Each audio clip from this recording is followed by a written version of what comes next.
What is going on? What is happening? Welcome, welcome, welcome. You already know the rules. If you're new here, welcome, darling. Where you been? Where you been? Glad that you're here now. Thank you to all my new subbies. Please do not forget while we have you in the room, hit that like and subscribe if you haven't already.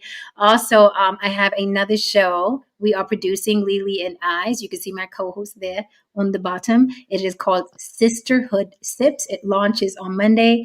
Also, my one-on-one interviews launch on Monday as well. So if you want to see me interview Big Daddy Kane, a good friend and a supporter of On the Block with Jen, tune in on Monday to On the Block with Jen, and also go on over to Sisterhood Sips and give that little like for me, will you? Yeah, this is what we look like, just in case you didn't know. That is Sisterhood Sips, okay? And that is coming Monday, our first episode. And the episodes are nice and short and sweet, okay? So you don't have to sit there an hour with us, 2 hours.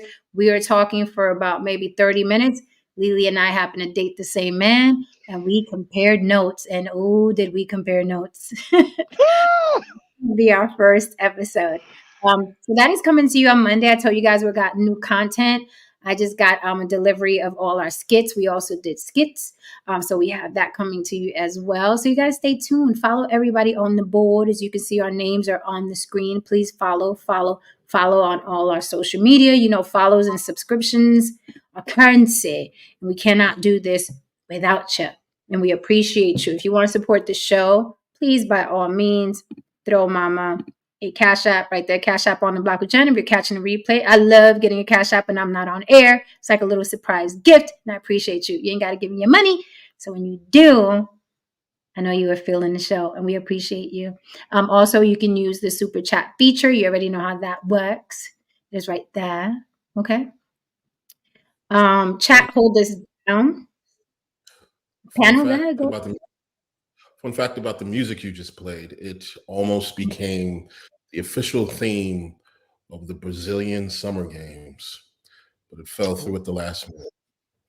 Holy fuck. Wait, hold up. We got to play it again then. Because I can hear it. I could definitely, I can see that happen. I was tasked to compose something. I had 2 days. And it was like 48 hours. You have to come up with something for the Brazilian games, and I immediately just came up with the rhythm, got a couple of my guys together, blah, blah, blah, just told them to put the rhythm down, and I just handled the guitars after that, and we just sent it in. It almost made it. But beautiful. Well, look at that. Now it's the intro for On the Block with Jen, bitch. There you go. Wait a minute. Go. Let's listen to it a little bit.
Composing this because I had a vision of a woman in a red dress when I was composing this, because when I think of Brazil, I think of beautiful women.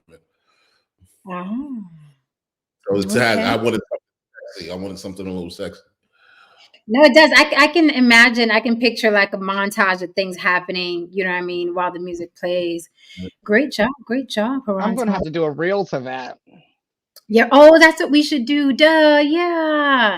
That's what we should do. That is what we should do. Absolutely. Hello, No Saint. How are you, darling? Hello. How are you tonight? Really, really good. Fix your frame. It looks like you're driving like this, like old people. There we go. Had to run up here, set up. There you go. You go. Oh, whoa. Oh. What happened? Yeah, Am I still here? I don't know. Yeah, no. Can I? Yes and no. Okay, yeah. I just switched There off. we go. There you go. So how's my sound? How do I sound, guys? Great. I sound clear? Yes, it's better in the upper register. I'm sorry. It's. I just said, do I sound clear? Can you hear me?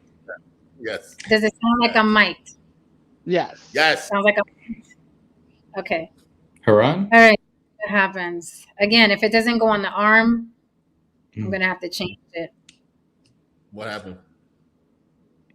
That's No. I'm wondering if I'm the only one here and that she's kind of it's maybe overmodulated a little bit and cracking once in a while, like Cracking? cutting out. Am I You don't hear cracking? it? Let me hear it. I Say don't hear the something. crack. Testing 1 2. Testing 1 2. Testing Okay, test. that's fine right there. Testing 1 2. Okay, we're good. Okay. Thank you, sound guy. Might have been on my end. It might have been on my end. Okay, so welcome everyone. Do we have any fluff tonight? Or anything that's happened in the news? It doesn't have to be long, drawn out, and detailed, but we could just speculate a little bit. Anything happened lately? You guys want to throw out there on this Saturday night before I get into? Do you hate your mother? Oh. I don't think there's anything to get into. It's a Saturday night, which means both sexes are violating every single thing on that goddamn list because, there's the internet and then there's real life. Right. The lists are fun, but Oh yeah, Matthew Perry. Yes, we do have to shout out him. All right, Matthew Perry died. They're speculating a heart attack, and he died in his hot tub in his jacuzzi. Oh, at least he was comfy. When Jen increases the volume of her voice, it does sound saturated. George says when Jen increases the volume of her voice, it does sound saturated. What does that mean, saturated? The microphone is really great in the higher frequencies, so that's probably what they're hearing. If it's louder, they're probably hearing a piercing sound because it's great in the higher frequency area. I don't hear it. Okay. All right. Yeah, we covered Shaft the other day-ish. Yeah, we sure did cover Shaft. Of course we did. Absolutely. Testing. Okay, so all right. All right, guys, we're here. I got ready in like 5 minutes today. Listen, I know we're going to get into today's topic, but I'm really hoping we get some of these guys that we had up last night. Again, that was kind of fun. No, it wasn't fun for me. It wasn't? No. No? You didn't like the show? No. Oh? I edited out that whole shit. It was hot garbage. I don't like people like that. It wasn't fun for me. It wasn't fun for me at all. I don't like I love debating. I love people disagreeing with me. I love people having their own point of view and standing 10 toes down, but I loathe willful ignorance. I loathe into intellectual dishonesty. I loathe it when you know damn well what I am saying, and when you're selectively idiotic. When I'm giving you 2 examples of people that do the same exact thing, and you're so fucking biased that you can't pull your own dick out your ass and say, yeah, you know what? That's true. They're both pretty toxic on both ends. You're still holding on to your bias, and you're so biased that you can't be logical. And I don't like having those conversations because I don't enjoy them.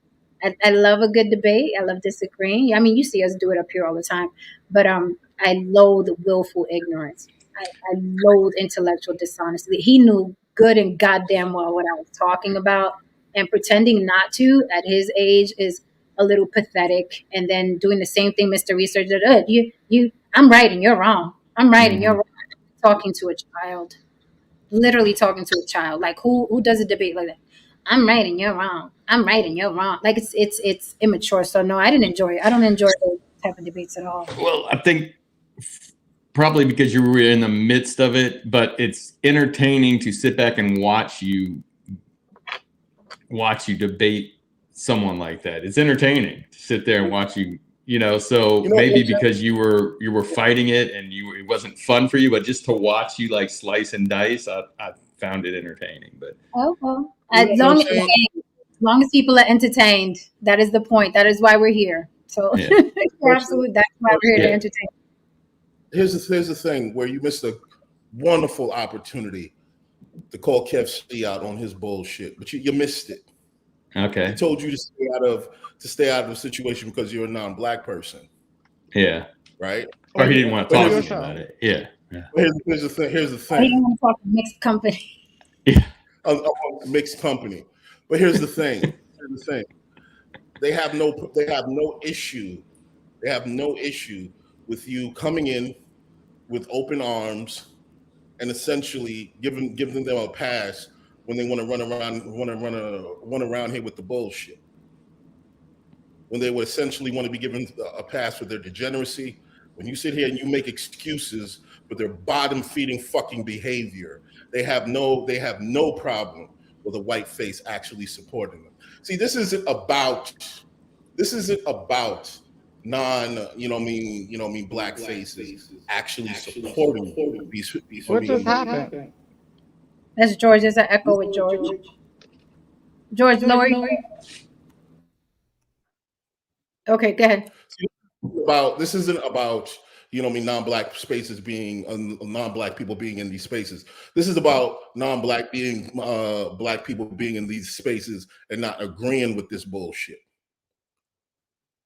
Okay, now if you are, because guess what, pearly things made a mint off of being in these spaces and agreeing with half of this dumb shit, and basically giving half of these morons a pass, and they gave her over 1 million fucking subs. So trust me, if she was sitting here basically excusing all this fucking nonsense, standing 10 toes down for the black man, they'd love this shit. Okay, they'd love this shit. As a matter of fact, Kev C asked me on the comment section why I wasn't on the side of black men, and I said no. I'm not going to be on the side of a set of people who tell me to go back to fucking Jamaica when I actually, am critiquing them practically. Okay? I'm nobody's mule. I'm nobody's fucking attack dog. I'm not black when it's convenient for you. If you want to sit out here and exclude me out of these situations, when I call you out on your bullshit, fine. But don't come looking for me when the little 5'3" fucking, Puerto Rican smacks you over the head with a fucking bag of fucking rice. Don't come to me, bro. Don't come to me. You ain't say that. No. I'm not black, remember? I'm not black when it's convenient for you, bro. Jen's not black, which I thought that was really pretty interesting. I was going to come online and do my whole 0.8% asking what is a black person, but I was like, nah, y'all are holding your own. Yeah. Tonight's topic is, do you hate your mother? And yes, I was a little melodramatic, so I used this on the thumbnail. You guys saw what I did. I used Norman on the thumbnail. Oh, there's a lot of those relationships going on. I used Norman on the thumbnail. Yes, I was being dramatic. We talk a lot about, when we get into these verbal fisticuffs, and when we think about the red pill and the manosphere, what we say, he must hate his mother. But there's a correlation when men don't like their mother, or they had a bad relationship growing up with their mother, right? It manifests in their adult relationships. So I'll give you a quick story. I was with someone many, many, many, many, many years who hated his mother. Hated his mother. And he would tell me stories about her. And then I met his stepfather, and he would tell me stories about her. So, they say you break a child around about 5 or 6. Boys specifically, you can create a narcissist around 5 or 6 years old. That's where you break a boy, around 5 or 6 years old, right? If they have narcissistic parents or they suffer abuse, around about 5 or 6, you break them, they're ruined for life, literally. Very rarely can a male child survive that. Then they grow up and they're, dysfunctional. They don't trust. They're not. They cheat a lot. They don't trust women. They can't have a functioning relationship. You break them. You break a kid. That's why you have to be very, very, very, very careful with children, but specifically little boys. A lot of little girls are watched over very much, and the little boys are kind of like, you punch them in the chest and say, "Man up," and go out there and get at life. But no, they're still children. They're still children. So in my relationship, he let me know that he didn't like his mother. And then when I met his stepfather, sometimes I think, are you embellishing? Was your mother that bad? Right. But I met his stepfather, and his stepfather said, "No, Jen, she didn't want to touch her sons till around age 7 or 8. And I said, "What? What do you mean she didn't want to touch her sons till 7 or 8? Who does that?" She didn't want to touch her sons till 7 or 8. So he said that he used to pretend.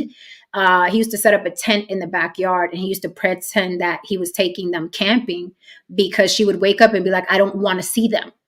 I don't want them in my house. I don't want to see them." She had 2 boys. And I was like, "What the fuck? Why?" And then he said, because she was a singer, had a hit song, by the way, in the 80s. She was a singer, and she felt like her boys were stopping her from her life's dream, her goal to travel the world and sing. So every time she saw them, it was a reminder of her not reaching her goal. So she didn't start hugging them and touching them to 7 or 8. Hence, I ended up in a relationship from hell, because this man could not function as an adult in a relationship. That's why I'm asking the question tonight. Do you hate your mother? I do have an article that has some interesting points, but I'll pass the mic on that. What do you think? Hey, Jen, if you don't mind, I can, not to the point where my situation was hating my mother, but I was estranged from my mother for about 10 years, and it had to do with when my parents divorced back in 1979. And what happened, make a long story short, I go to live with her and my sister. She's handling the divorce in her adult way. My sister is 16 years old and goes her own way. And I'm 12 years old and I can't do shit, but just take it, right? So along comes my dad, who says, "Hey, I can give you a better life." Long story short, right? And so I go live with him. And in the process, it caused a huge rift between she and I, and with the help of my father. I mean, he's fueling this on. What I can tell you from the impact of having a bad relationship with your mother is that most boys, from what I can tell, that it's like when they get to almost like the age of puberty, they need their mother in their life, because it's how they make the connection to men's, kind of like making the connection of their value to women, or it's a very complex thing they come across. I'm not saying it's true in all cases like that, but from the research that I've read, that there is a very powerful component where the mother's role, especially very early on, and then right about puberty, where there's that transition, and it affects how they work with the opposite sex. I'd be sitting here lying to you if I told you that I didn't have trouble with women, not so much in terms of like anything violent, but it's like relating to them, having game. I had no game, and I still have some game. Okay, but you know what I'm saying? So it's kind of like this whole, if you don't feel good about yourself, right? You don't think that, well, my mom doesn't talk to me, so I must be a piece of shit. Why would the Jen Garcias or Lilies or whoever, right, would want me? That's the line of thinking that I had. But so it's a very, unfortunately, that what you talked about with the guy that you dated, I've heard that from more than one dude. It's just really bad. And that there are women out there like that. It's like, especially if the kid comes along unexpected, and it kind of like throws a wrench in their plans, like you just laid out. There's resentment there, and when you're little, you talk about this, about kids picking up on the environment. When you're a toddler, you can pick up on that energy, whether you're wanted or loved or not. And so, yeah, Yeah, this kind of goes back to our whole thing. There's a bunch of men in this country that probably need to get that shit sorted out. But that's just my take on it. Hopefully, I'm sounding a whole lot better. No, you are. Oh, when I see fuck, I epic. This. Okay. Yeah, just Lily. Go ahead. Yeah, this topic is really a good one that we're having because there are a lot of men are suffering with this, and we are seeing the results of that today, right? With the rise of the manosphere and the red pill stuff. But I was even watching Iyala, and she was talking about studies that infants pick up on that in the womb as well when they weren't wanted, because there was a lot of episodes where that came out. Like after she digged and prodded, she was able to get out of the mother. I never wanted her. I never wanted him, right? And then that child was like, that actually was part of the healing, because it was like, I knew it. I felt it. Like, I'm glad you're finally fucking saying it, and I'm not crazy. Now we have a place we can start to heal from, right? Which is, that's just how it is. Sometimes you got to just rip the band-aid off, right? Because you can heal the truth, you can't heal the lie. But I'll take it another step further. See, there's two unhealthy extremes. You got that extreme of the hating the mother, and then you got the Norman Bates type of relationship with the mother as well. I don't like, those guys are just as bad because they can't do anything without mama being involved. Her nose, her nails, her teeth, her words are going to be all in your relationship, right? So it's like trying to find that happy medium. I dare to say, this is just my opinion. I feel like it's you have a better chance of healing the person who probably hates his mom quicker than a mama's boy, right? I'm gonna say why. This is why I got that opinion. A mama's boy is always still getting what he wants from her. There's no incentive.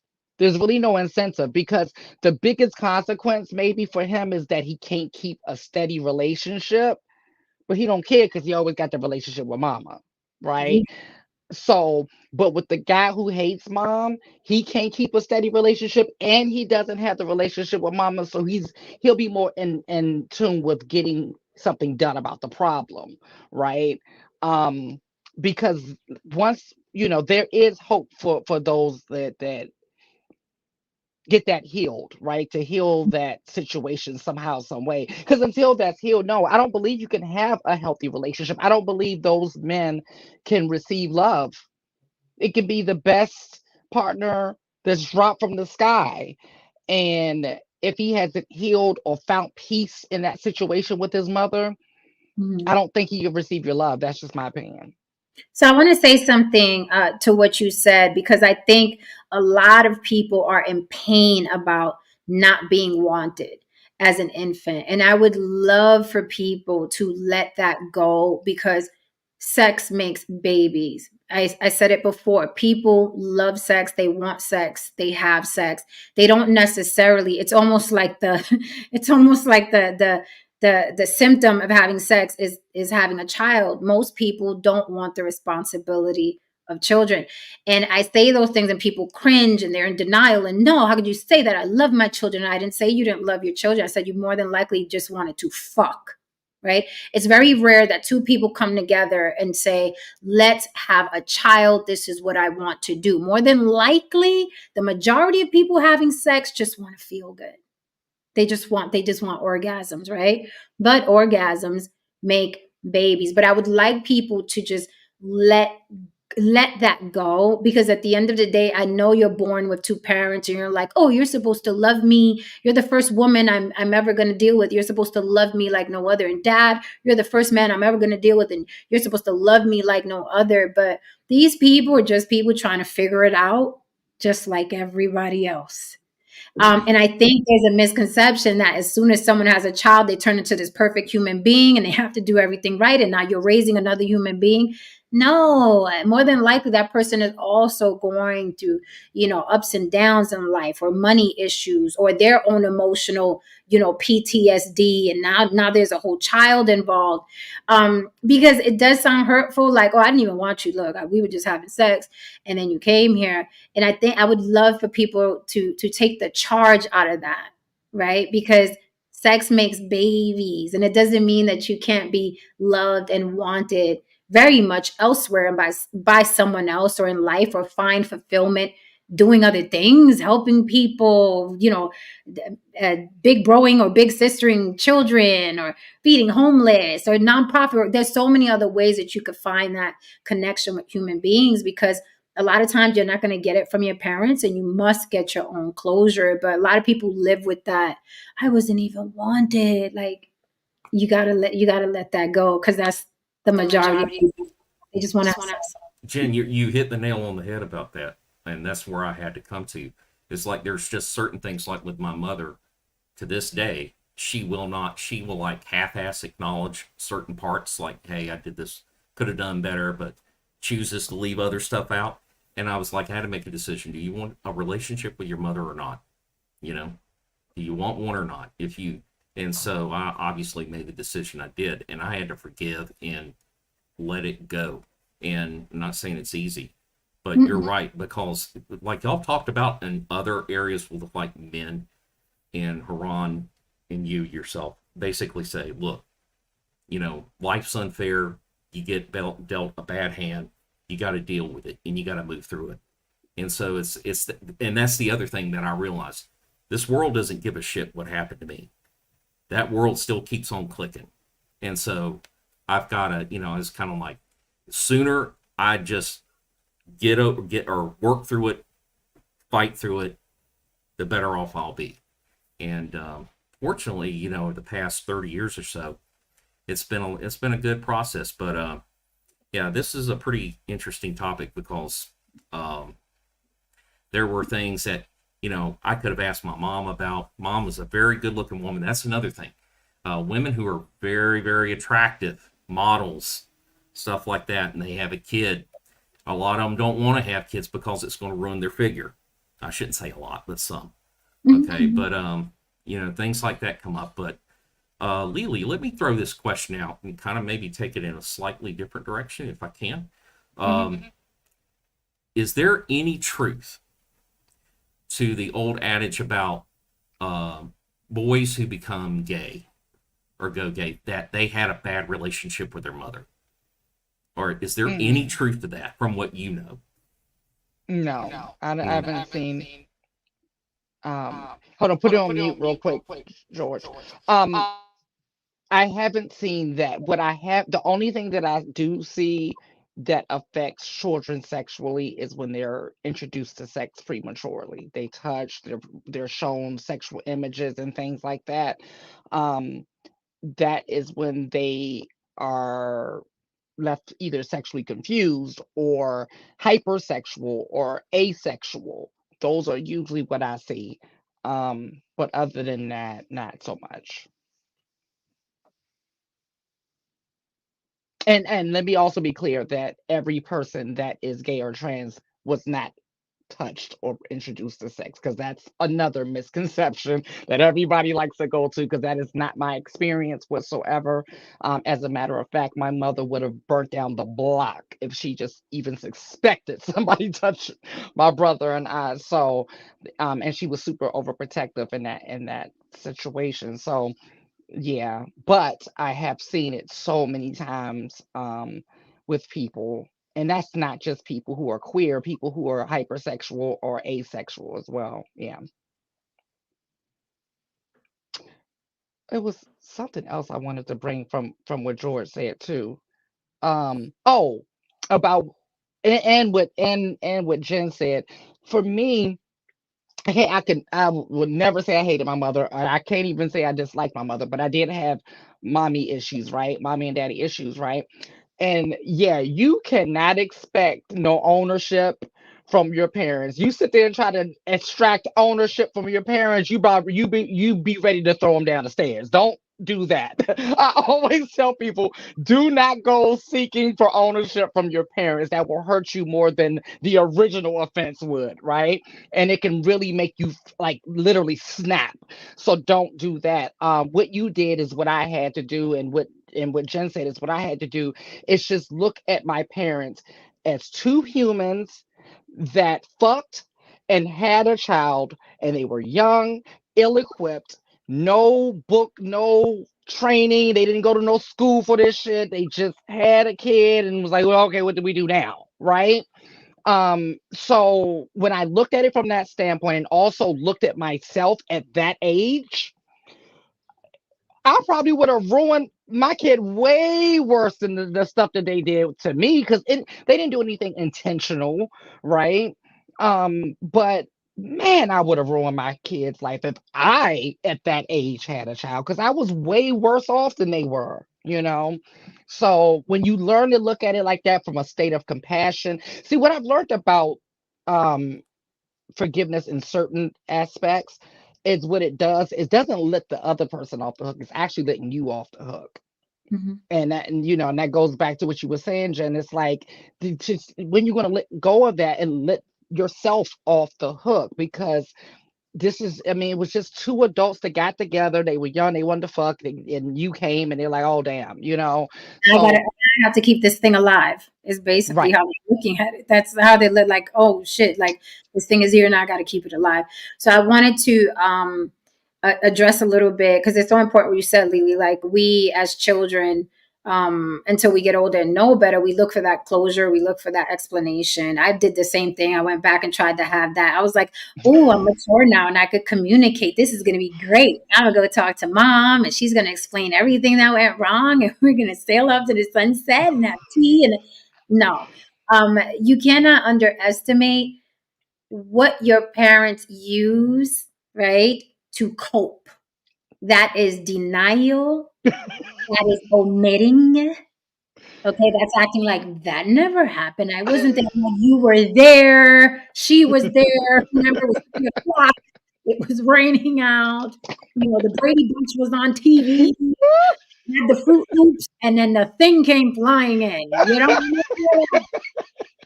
And your mother be like, well, maybe something did happen, but I don't remember it the way you're saying it. And we remember everything because children are freaking. We're audio and videotapes, right? We're audio. We're like, we're sponges. We're little sponges. And I had to give up. I had to be, the bigger person, because I think every generation gets better and better and better, thankfully. And we have to do it on our own. Unfortunately, sometimes there's nobody there to hug us and burp us and be like, it's going to be okay. We have to do it on our own. And I just my mother was like, it was too much for her. I could tell she was like unraveling. And I was like, you know what, Mom? I said, you did the best you could. Like, don't even, I was like, don't worry about it. Like, don't worry about it. I got it. Like, it's like, I was like, don't worry about it. Like, we're good. We're good. You did the best with what you could. I understand. Maybe you could have been in a better situation and you weren't. And and that's it. But when you leave, it's horrible. It's terrible. There's no closure. You feel like, who am I? Who can I go to?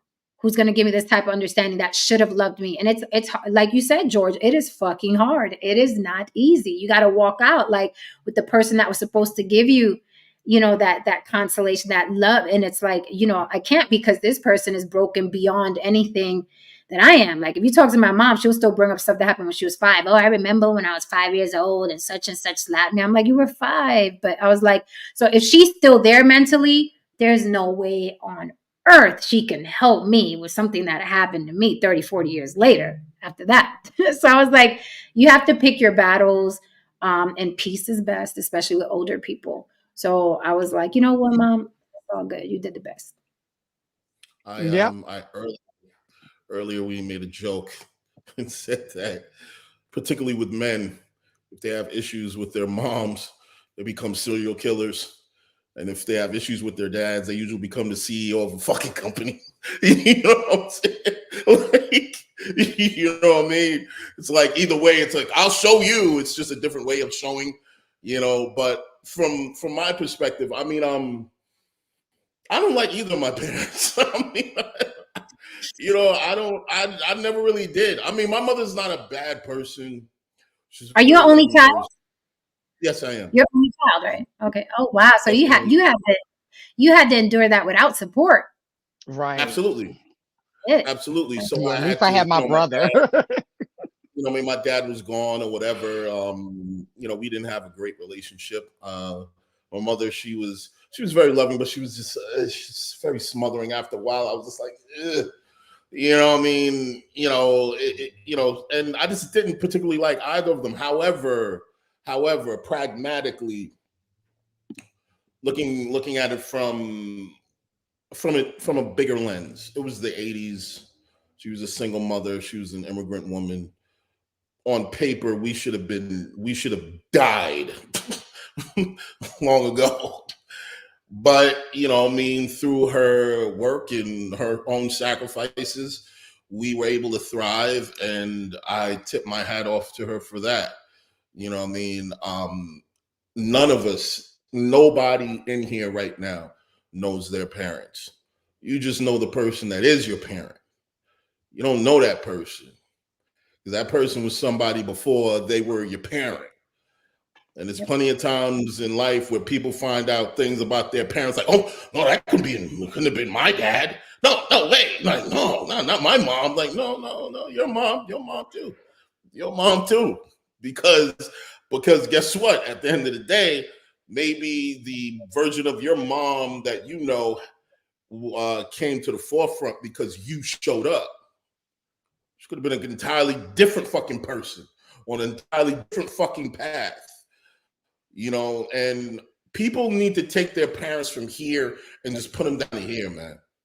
That's Yeah. the problem a lot of times with people, man. You know what I mean? You got to appear up here. I'm like, nobody can sit here, man. And that's how you get anxiety issues. You got all kinds of fucking, imposter syndromes. I don't know who the hell is that. Imposter syndromes, all kinds of things, because people have these issues with their parents. When you just got to look at them as people, man. I just look at my mother as a person. And what I see with a lot of these, if you listen to a lot of these red pill guys, what are the main things they often harp on? Well, your mom told you she wanted, she wanted this kind of guy. So she turned you into this kind of guy to go out there and get, railed out by these women. It's like they're saying they're blaming their mother for setting them up. Like your mom sabotaged you, or and ironically, it's like they on one end they're like, oh, your mom sabotaged you, but you're supposed to go out there into the world and find a woman who loves you unconditionally, basically, supports you through thick and thin, blah blah blah, so on and so forth. Essentially, your surrogate mother, not another human being, but your surrogate mother. So it's a very strange thing when you sit down and just look at all of this pragmatically. Yeah. So this in this article it says adult children of controlling mothers, how does this relationship affect their lives? Often the adult sons of controlling mothers live in a sphere of silence and continual contradictions. This is due above all to our culture, also in our code of masculine behavior, for which a man is obliged to keep his emotions in order to appear strong. This is so as not to be perceived as a girl. He disguises the pain and reacts in the only way men are allowed to react.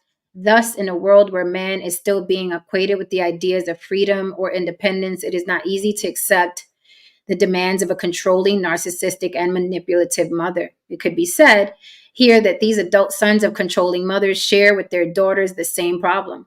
After all, they are raised and are living with the same person, having experienced the classic glare of selfishness, dissatisfaction, and the need for control from their mother. However, this may not always be the case. There are always individual differences. It is clear that these have more to do with one's personality than with gender. However, there is a pattern that is consistent with the experience of an adult man than that of an adult woman. And here the recurrent use of lies and denial. The child who has grown up under the influence of a narcissistic mother has not had the time to build his own authentic and strong identity. In this way, a very recurrent survival mechanism of these men is the use of lies. At first, he will do it so as not to disappoint his mother to avoid guilt. But by making use of this behavior as a child, he will apply it in adulthood and in his relationships. So I guess he'd be like saying, yeah, I'm going to do that because I don't want to. And a lot of men, you notice a lot of men, what do? I'm just going to do it because I don't want to hear her mouth. They say that a lot about their wives. Right. I don't want to hear her mouth, so I'm just going to fucking do it.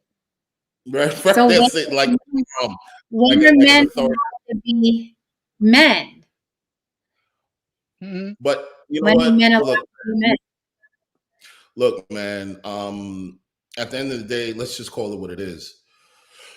A lot of mothers are not going to admit to a lot of the wrongs that they've made throughout the lives of their children, because being perceived as a horrible mother, that's death to a woman. And even society looks at a fucking woman sideways if you're a shit parent. Like, guys, let's just call it what it is. We have the luxury of being a shit fucking parent. We do. It just is what it is. The double standard.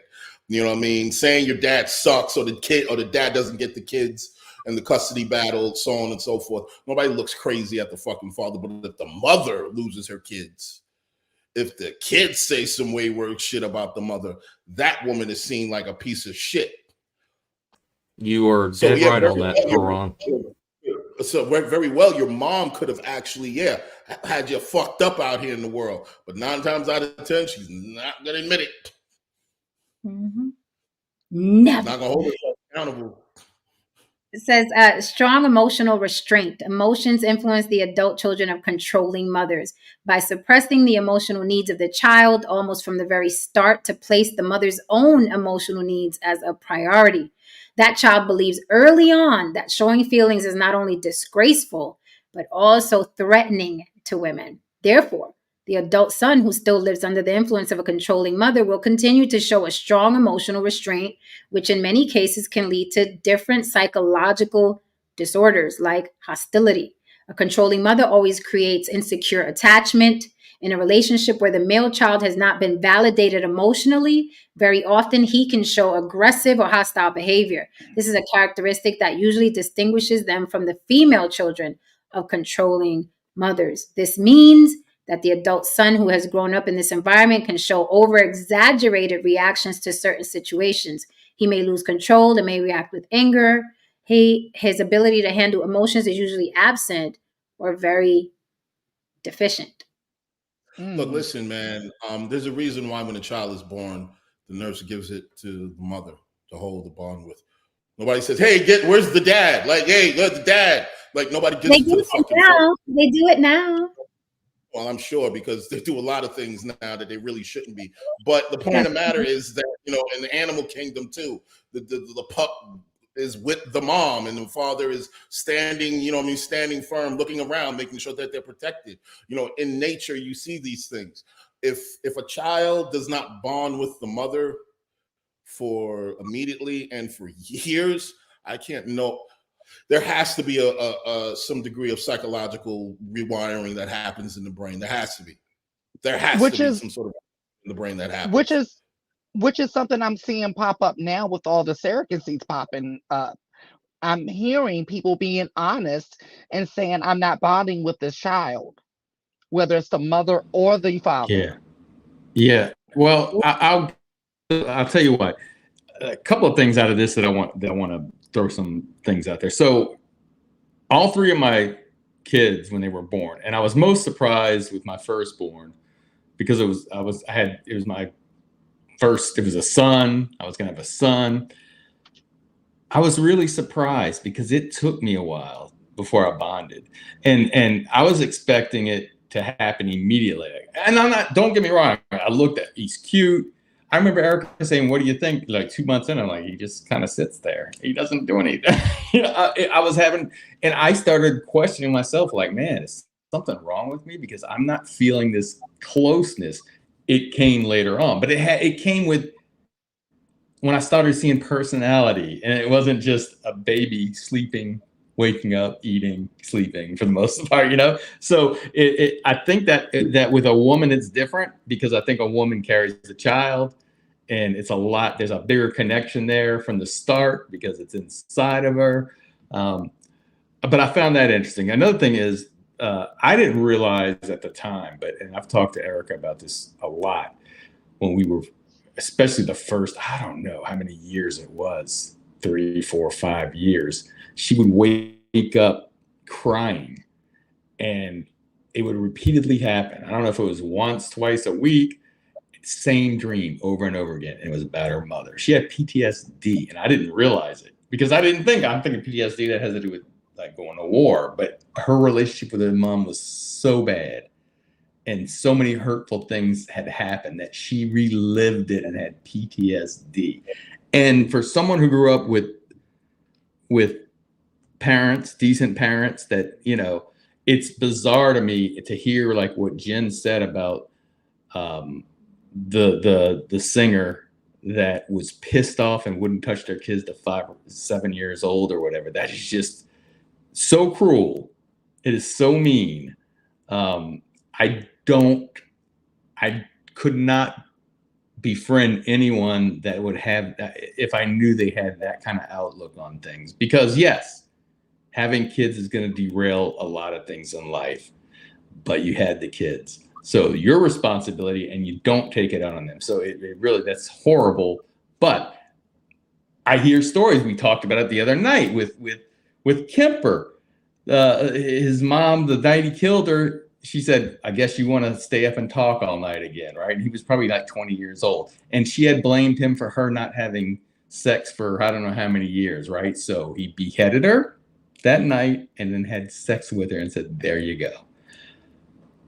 Crazy serial killer, very extreme, but it makes me think, wow, man, you know, I don't think that there are people out there that are very that don't understand, like what you were saying, Jen, how you are ruining someone early on in life. Not all of them are going to turn into serial killers.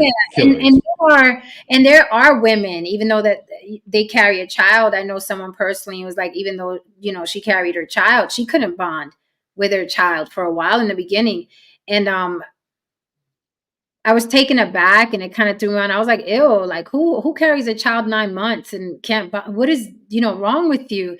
And it took me a long time to accept it, not even to understand it, because I still don't understand. I'm not going to sit up here and lie. I still don't understand it. I don't understand how you can carry a child 9 months and feeling it move and give it birth and give birth to it and look at it. And you know what I mean? It's like, I still don't understand it. I would have to like dig deeper into trying to understand that whole thing. Like, how do you, but she said that she couldn't bond with the child for a while. Yeah.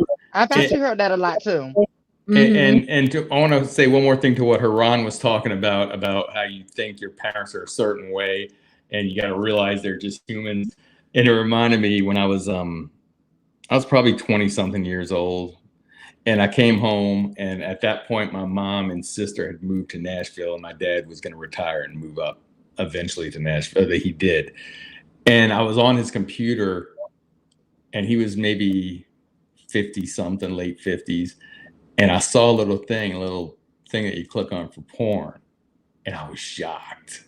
I was like, hey, maybe it's a mistake. Dad, what's this, you know? You know? But that comes with you thinking that your parents aren't like that. Your parents don't have those desires, and you not being at that age. Because once you get to that age, you realize it's totally normal. You find your dad's porn magazines. You're like, ew, what the fuck? Like, what is? You don't have sex, you know, even if you're there because they had sex, you're like, you don't have, what is it? Hey, no, like, hopefully you hide your toys, you know, your dungeon toys. I'm sure you do. That would be a tough conversation to I have. think about that though, George. I think about if my kids only. I said, boy, if they knew what I was watching right now. Oh my God. Listen, man. Listen, it's the 304. It's like the 304 argument. I tell people all the time, if everybody shakes their family trees, at least a good 10 hoes is gonna fall out. We all here because somebody's a hoe in your family. Like, you know what I mean? Somebody was hoeing, and that's how you got here. One of you motherfuckers got here. So hoeing is what it is. Thank God for the hoes. Because if everybody was a good girl, there'd probably be like 5 of us, you know what I mean, on the planet. But with that being said, again, you know, I think a lot of times we don't admit that a lot of times people have kids, and this might hurt. And I probably am the same way. Maybe your mom went out there and had you because she really couldn't accomplish anything else in life. Same thing with your dad. Some people go out there and their biggest accomplishment in life is they had it. They're going to have a kid. They don't necessarily want one, but they want to accomplish one, or they want to have one as an accomplishment, or they resent their children because in their minds, they kept them from accomplishing a certain goal in their lives. And I think it's the latter problem. You know what I mean? And especially people, men and women in the entertainment industry and men in the sports industry, men who could have, you know what I mean, gone pro. I've seen that shit 100 times. Men who could have gone pro, but they had the kid. So they might not say, but they'll take care of the kids, but deep down they keep saying to themselves like, shit, I could have had a different life. So I was actually I had the opportunity to adopt a kid a few years ago. And I was like, oh, okay, money was coming in good, all this other good stuff.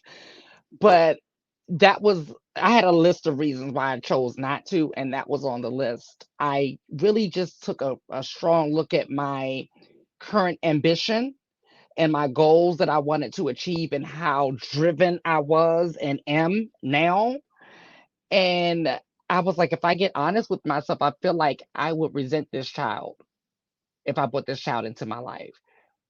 If I really get honest, because I'm still at this point extremely driven and focused, and I have things that I still want to do. And if I look at the two, I feel like I will be more fulfilled doing those things as opposed to, because I know it sounds great. Oh, the most fulfilling thing would be a parent, blah, blah, blah. Right. But then I know too many parents like this. You know what I'm saying? Like, I know too many parents who are regretting not following their dreams, and then they're taking it out on their child, even if it's in a passive aggressive way, right? And when I got honest, I felt like I would be that parent. And what child deserves that? You know? I'll say, answering your question, Jay Regal says, Jen, would you call yourself a good, great mom?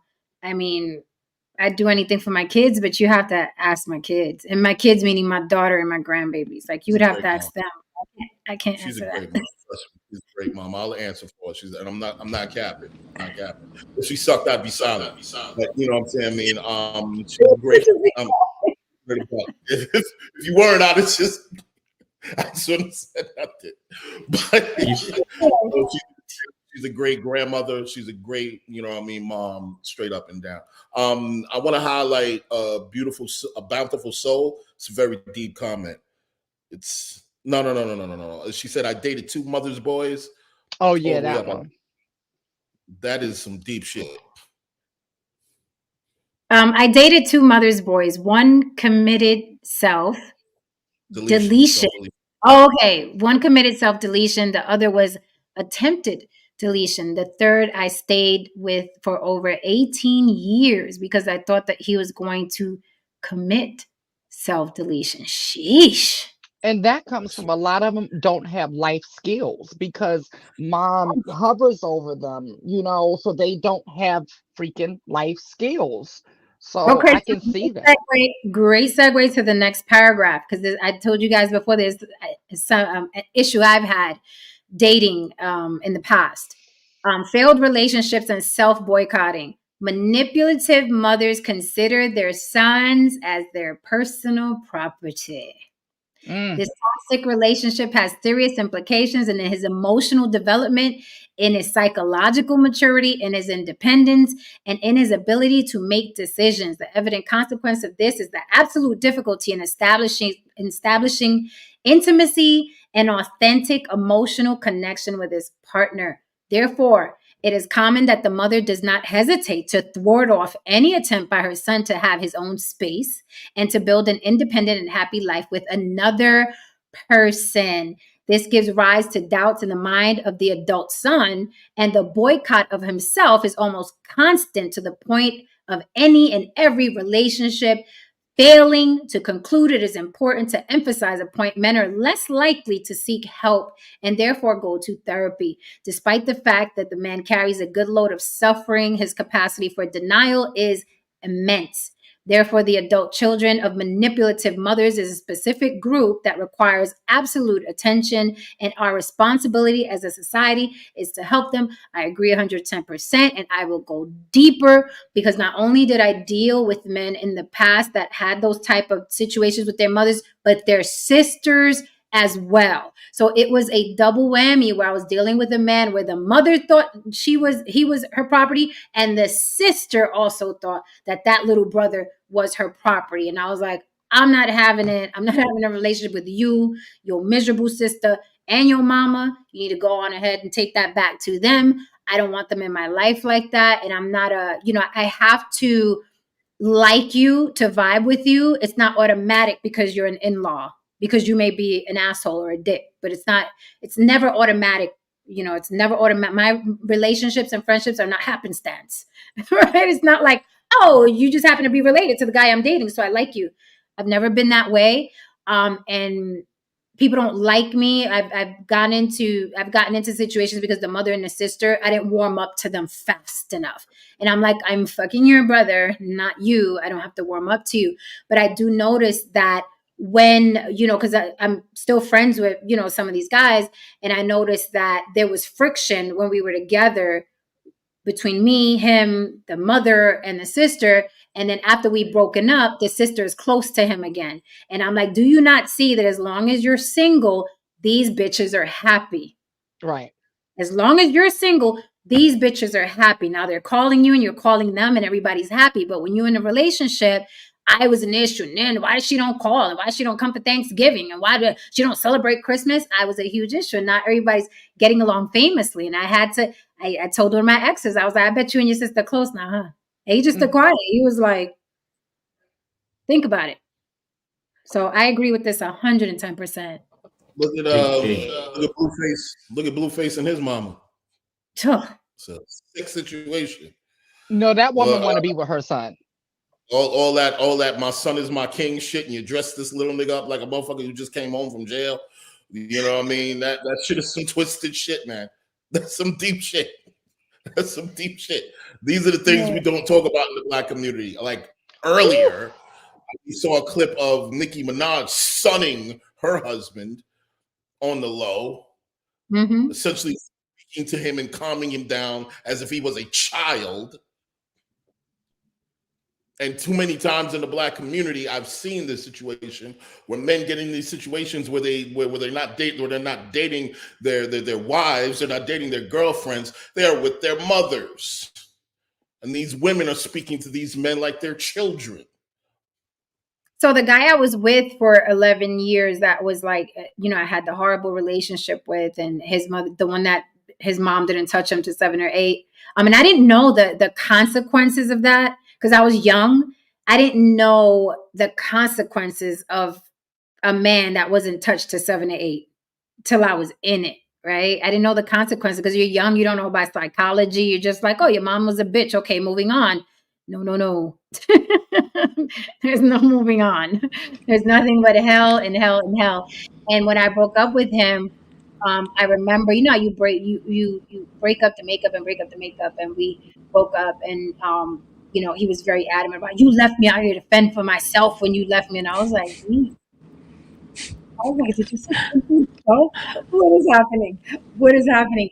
And that's when I realized the amount of damage. I was like, this woman damaged them and put them out in the world for everybody else to deal with. Jen, I know you know the experiment with the I forgot what kind of primates they were, the little monkeys or whatever, and they gave the monkey a choice between food or hugging a wire with fur on top of it, and it would choose the wire with fur that looked like another monkey. You would see it run over to it and grab it and hug it because that was so important for that baby monkey to have that bond with the mother.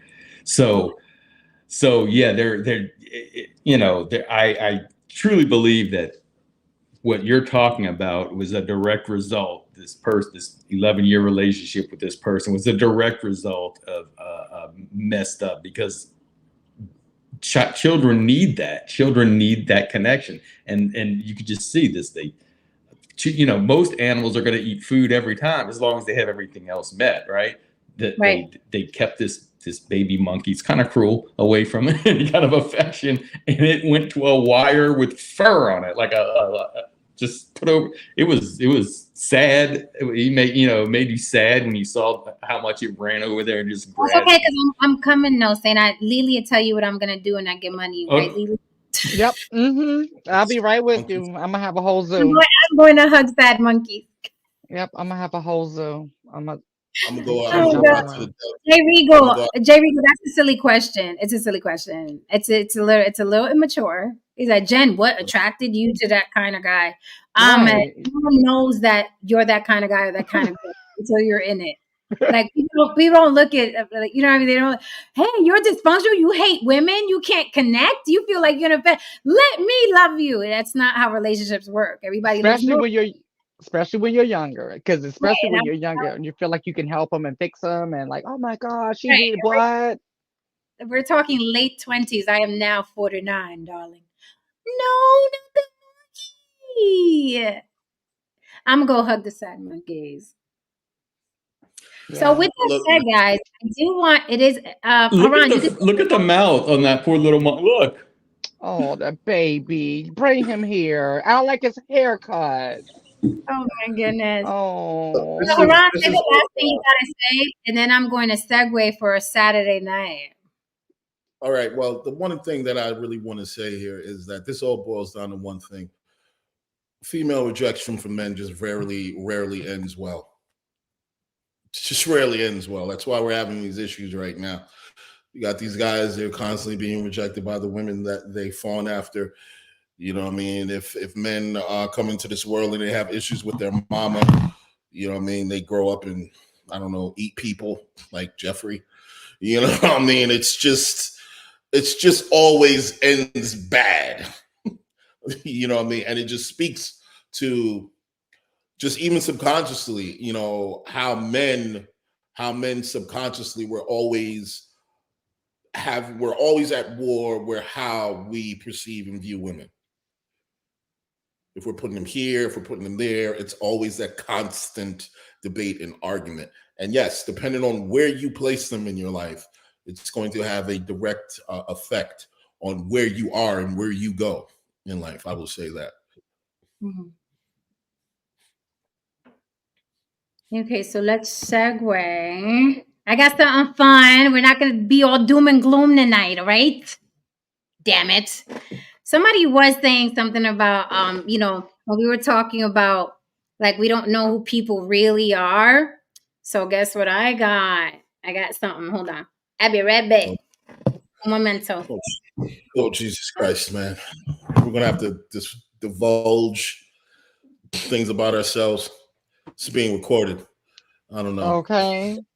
I don't know. What book do you have there, Jen? Wait, you remember when we used the Quran? No, remember when we used to do Freaky Fridays?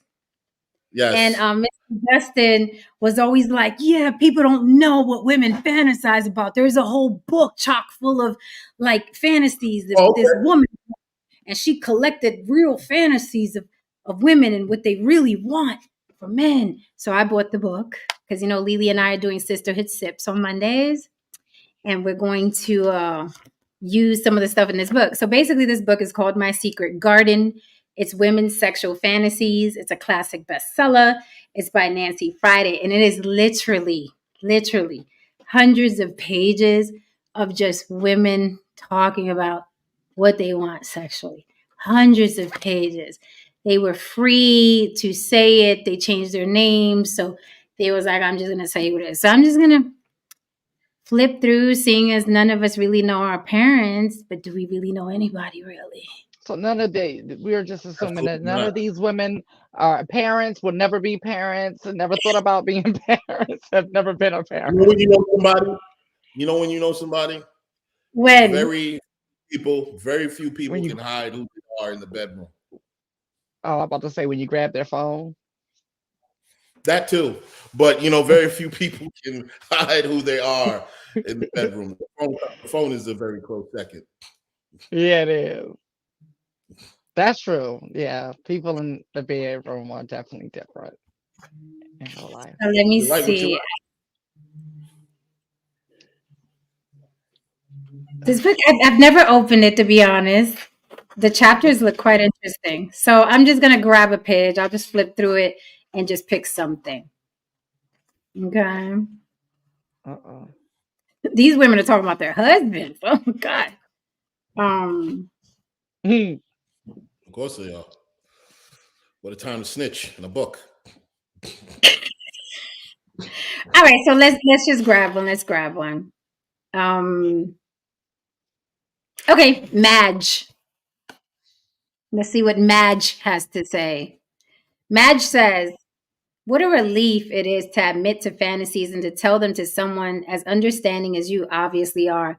I have a regular fantasy brought on by lack of interest by my husband. He fucks me every 5 or 6 weeks, and it is always the same. We are in bed with the lights out, and he starts to play with his prick. This goes on often for a half an hour or even longer. He used to get me to do it, but he doesn't bother now. I feel him start to really rub hard and breathe heavily. Then he pulls up my nightie, still under the sheet, says, open your legs, babe. Sounds like no saint. And after about 2 seconds, he comes inside me, rolls off, and goes to sleep. All this time, and especially afterward, when I know he's asleep, I play with myself then. I really enjoy my own fantasy. I find myself, here's the fantasy. I find myself at the door of a big house. The door opens and a very big black man, now this sounds like Quran, with a buxom black woman behind him are inside. He grabs me and pulls me inside with the woman pushing, helping him. They drag me into a room in which a large Alsatian? Help me out, scholars. Alsatian? Yeah, a dog. I think an Alsatian is a dog, or like a German Shepherd. Where are we going with this? Go. You opened it. I'm going. Oh, okay. Okay. Very obvious. In full sense. Is tied up with a boy of about 14. The boy is naked. I am ordered to strip naked. Let's see what you've got. The black man leers at me. I protest, and he produces a whip while his wife forcibly undresses me and ties my hands behind my back.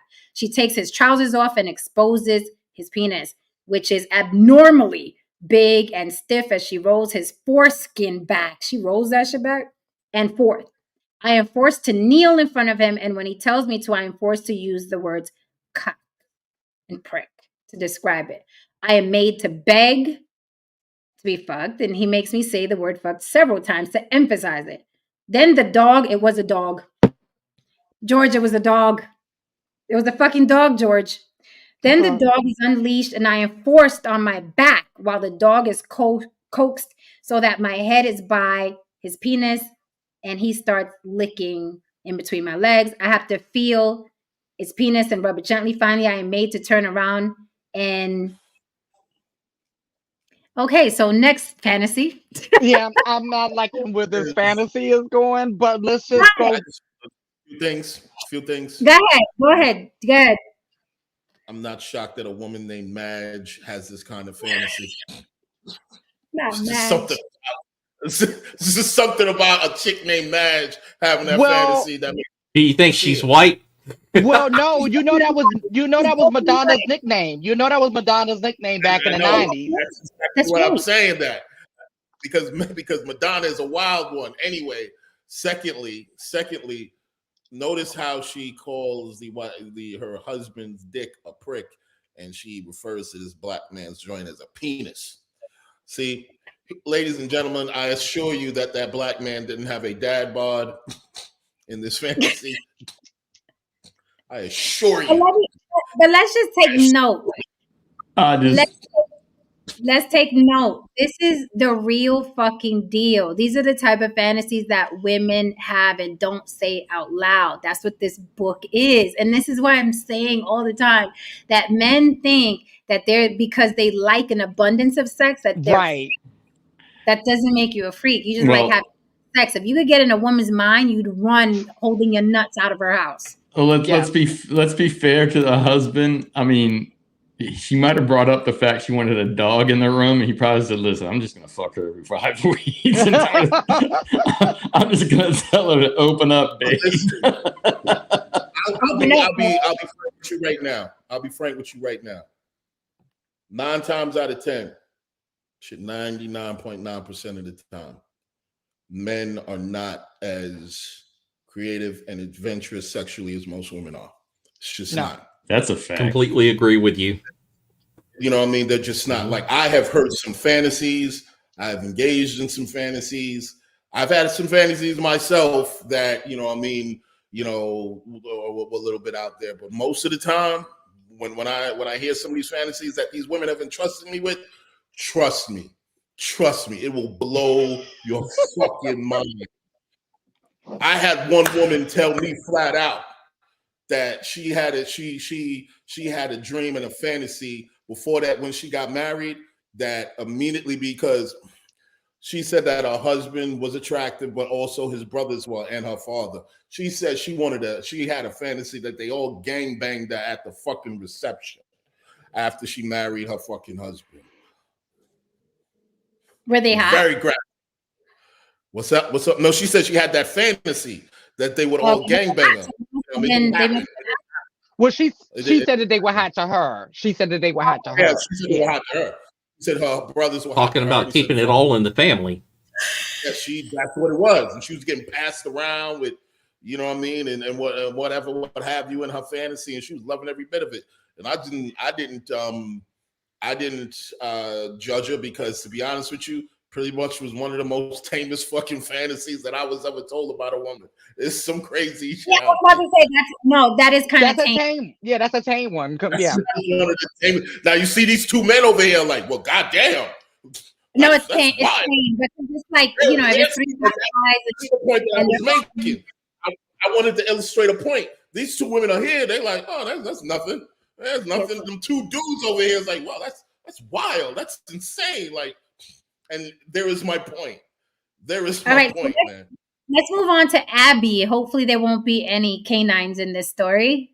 Or children. Okay. Or children. Let's go with Abby. Abby says, I've been thinking more and more about my fantasies lately. I even tried talking to my husband about them. That is, the ones I think wouldn't make him angry only.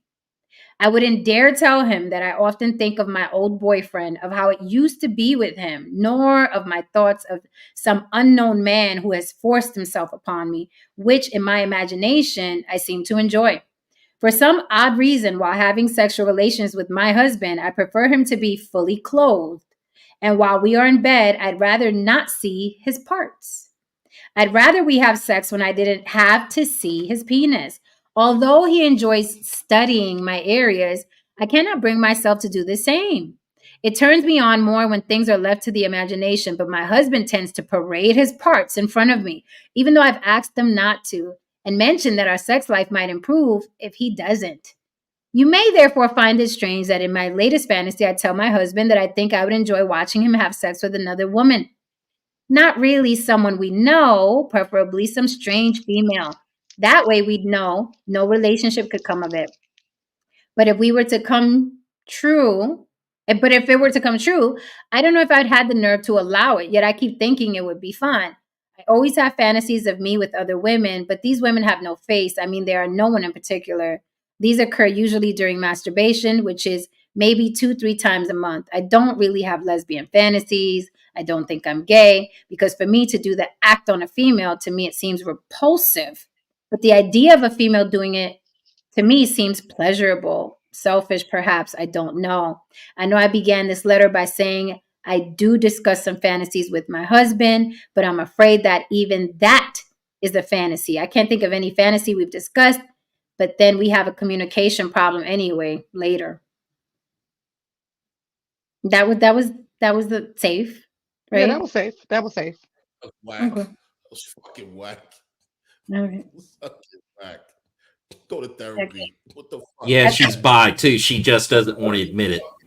No, Jen has said that Jen has that outlook. Like, yeah, I'm not. No, I would. Yeah, I would be the Edie, not the eater. Yeah, I'm not. That's not my thing. I tried it once, not for me. Salute to you, fellas. Not for me. Okay, this is a short one. That's nothing special. Many women would sit there and that's nothing special. Many women would sit there and get their shit ate, especially if it was dark. They ain't questioning shit. And this dark, it's in the moment. Let's keep it buck. Most men and women, most humans allow themselves to be pleasured by whatever the fuck I will is say that yes. No. I will say that yes. I'll say that yes. What they say on the Star Report, a mouth is a mouth. Right. I knew a dude. A lot of men are like that. A lot of men are like that, Haran. We're not going. What we're not going to do is go into 2024 pretending like motherfuckers don't like their dick sucked and their pussy ate, no matter who's doing it. Like, that's what we're going to do. Okay. So on this good October 29th, we're going to say we telling the truth about that shit from now on. Period. Point blank. Goodness. Wait. No, let me hide that. Wait. This bro is like, what is going on in the internet? Okay, let's go. Let's move on to Heather. This one is short. Heather, I'm 22 and very shy, and group gropes aren't my scene at all. But my imagination isn't the least bit shy. When my husband and I are making love or when I masturbate, I visualize my husband screwing another woman while I am screwing another man.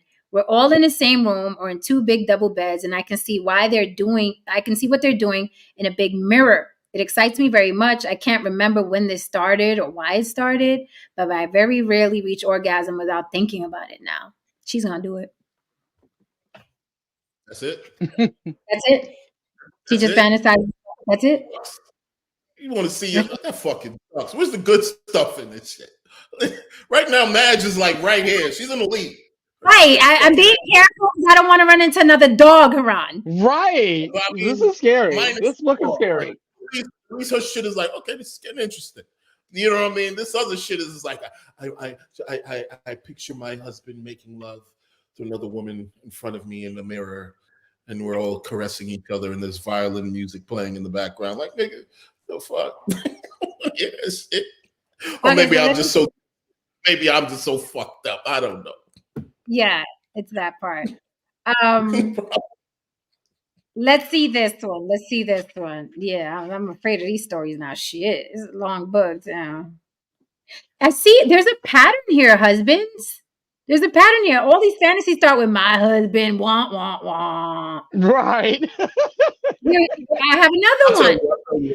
Look, listen, man, after a while and this is another reasons why guys got to, we got to stay on point. We got to stay out of routine and so on and so forth. After a while, the sex, it becomes, if you don't make it exciting, if you're not into the sex, it can become very much a chore. It can become very much routine. And the shit turns into a fucking algorithm. And women hate algorithms. You know what I mean? They do. Everything is every there has to be some sense of surprise. I mean, just grab them in the bathroom and, just to grab them by the neck, maybe push their head against the glass a little bit, rip it down, you know what I mean, and just go to work. Things, spontaneous shit like that is what keeps things moving, man. But Haran, since we're kind of limited generally by our imagination, wouldn't it make sense to also have that kind of conversation with her? Say, hey, look, tell me, be who you want to be in the bedroom. Tell me what this is. Let's just, because she's going to probably be like, I'm thinking to myself, oh, I'm going to give this a shot, see how much he's willing to do. And you take it one step at a time. First, and then you ramp it on up. Yeah, you can try the other stuff but if she's not into that, then, Initiate. Always as a man, initiate. Especially yeah. But or get that book. Yeah, get the book. Yeah, and read that. Minus the dog, Yeah, and the kid. And the kid. Yeah, right. Leave the dog and the kid home. Yeah. Okay, so I'm going to read Nora. Nora as well starts with, my husband is not an imaginative man, and our lovemaking is not at all varied. I used to attempt to get him to try different things, but he never wanted to. The reason that I was more advanced was not that I'd had more experience before marriage than he had, but I had had some, and I guess what took place was what the man wanted in all cases. Anyway, he was clearly offended. For example, when I tried once to push his head down toward my vagina, I'm changing the words, and he stubbornly pushed it up again to give me a conventional kiss on the mouth. He doesn't even seem happy with me on top, although he lets me once in a while. In every other area except bed, I consider him an ideal husband, or at least a good one. So I'm not determined to reconcile myself to a somewhat deprived sex life.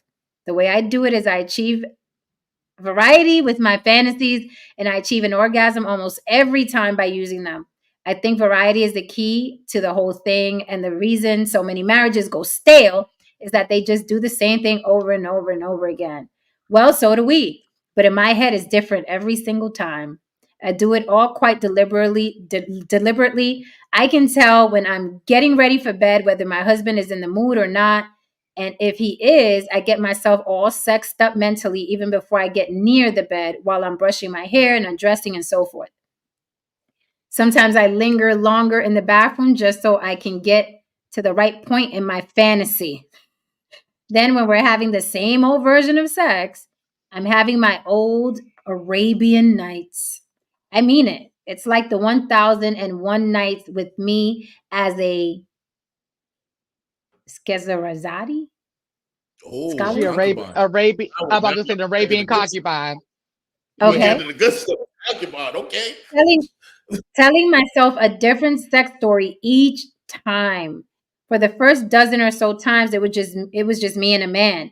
I describe all the different things we did. Then I went on to think of different settings, like doing it on the kitchen floor, maybe with a delivery boy, or in my neighbor's garage when I went to borrow a tool. Then I got involved for a long time with doing 69 with people watching. Then I started thinking of myself with two men. And just lately, I've been in a whole group, both men and women. I've never imagined myself with a woman, but other than that, I'll try anything mentally. I'm able to pace the flow of my thoughts to what's really going on. And this way, it works for me almost every time. So she's not even in the room with that man. Yeah, that one is the most common one. Like, that's the most common, like, fantasy, for a married woman or a woman in a relationship. Like, that's just like they go from the add on enough, like 2 guys and 3 guys in a group, and it's like, yeah. That right there is what you call, ladies and gentlemen, that is a woman aching to be a good girl. And a good girl, and 9 times out of 10, is someone who is a woman who just yearns to be someone's sexual property, a plaything, a toy. That's that shit. That's that shit. A sub in a DS relationship. I know. I was reading that too, Jen. I was like, "Oh, poor baby." Well, do you want to be the husband in this book in part 2? It sounds like he's on his way there. Like, it sounds like he's on his way there. If the sex is good, you don't need the extra. Be creative and only concern yourself with your partner's pleasure. But guys, it's not that deep. Least it shouldn't be. Your partner's pleasure is It's all fun and games until you find out your girl's getting railed out in the jacuzzi, and you know what I mean. Some fucking hotel in Brazil. Thank you for this. This might be risky. Shout out to Jen and the panel. Haran, just to clarify, you agreed with the "a mouth is a mouth" sentiment shared earlier. That book's different, by the way. Laughing out loud. No, he's not being intellectually I just. heard that brother who said a mouth is a mouth. I have never had another male's mouth on my penis. I've never had the guy who came up here that night. I forgot his name, but he just number 9. Number 9. He was very adamant. Yes, he was very adamant. He threw a couple of shots at Lily. He's very, very loving with Lily. Yeah. We love you, Spro. Oh, yeah. Spro, we love Number you. 9. Number 9, whatever. Yeah. He was a very wild one. He was a colorful individual, he was. He was. Not colorful. Very colorful. Yeah. Yeah, that was pretty good. At the end of the day, I personally do, yes. I like adventurous women. I like so-called crazy women, whatever. They come on, man. They keep life interesting, man. You can't, like I said, a little attitude, it seasons the box, as they say. You know what I mean? You gotta, you know what I mean? Come on, man. If sex can't be the one thing in your life where you're seeking to be adventurous, then what the hell else do you have outside of that? If you're not being adventurous in your career or something, there has to be something in your life where you're being adventurous, man. What's interesting about this is that it goes to show, like, even when women and men settle into a marriage or a long-term relationship and the man is like, he's comfortable, even when they've been together for years, the woman's mind is still spinning for more desire, for more passion, for more adventure, even when she's going through the rigmarole of, the daily chores and shit like that. She's still like, you think she's like, oh, we just had sex, it was mind-blowing, yeah, I really showed her. And in her mind she's like, oh God, if I could only have those 2 monkeys in my fantasy, and someone could feed me, Jello and shit. The women are so all right, so I'll read like 2 more and then we'll be done with it. Monkeys and Jello. Okay. Monkeys. Hang. Bedtime stories with Jen. At 10 o'clock on Saturday. He had to fix his glasses on that one when he heard monkeys with Jello. He had to fix his glasses on that. It's like, oh, okay, that's stranger things have happened.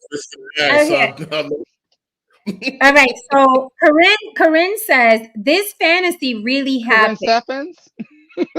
Corinne Stephens. I think Corinne Fox, Jamie Foxx. My ex is named Corinne. Let me hear this one. Okay.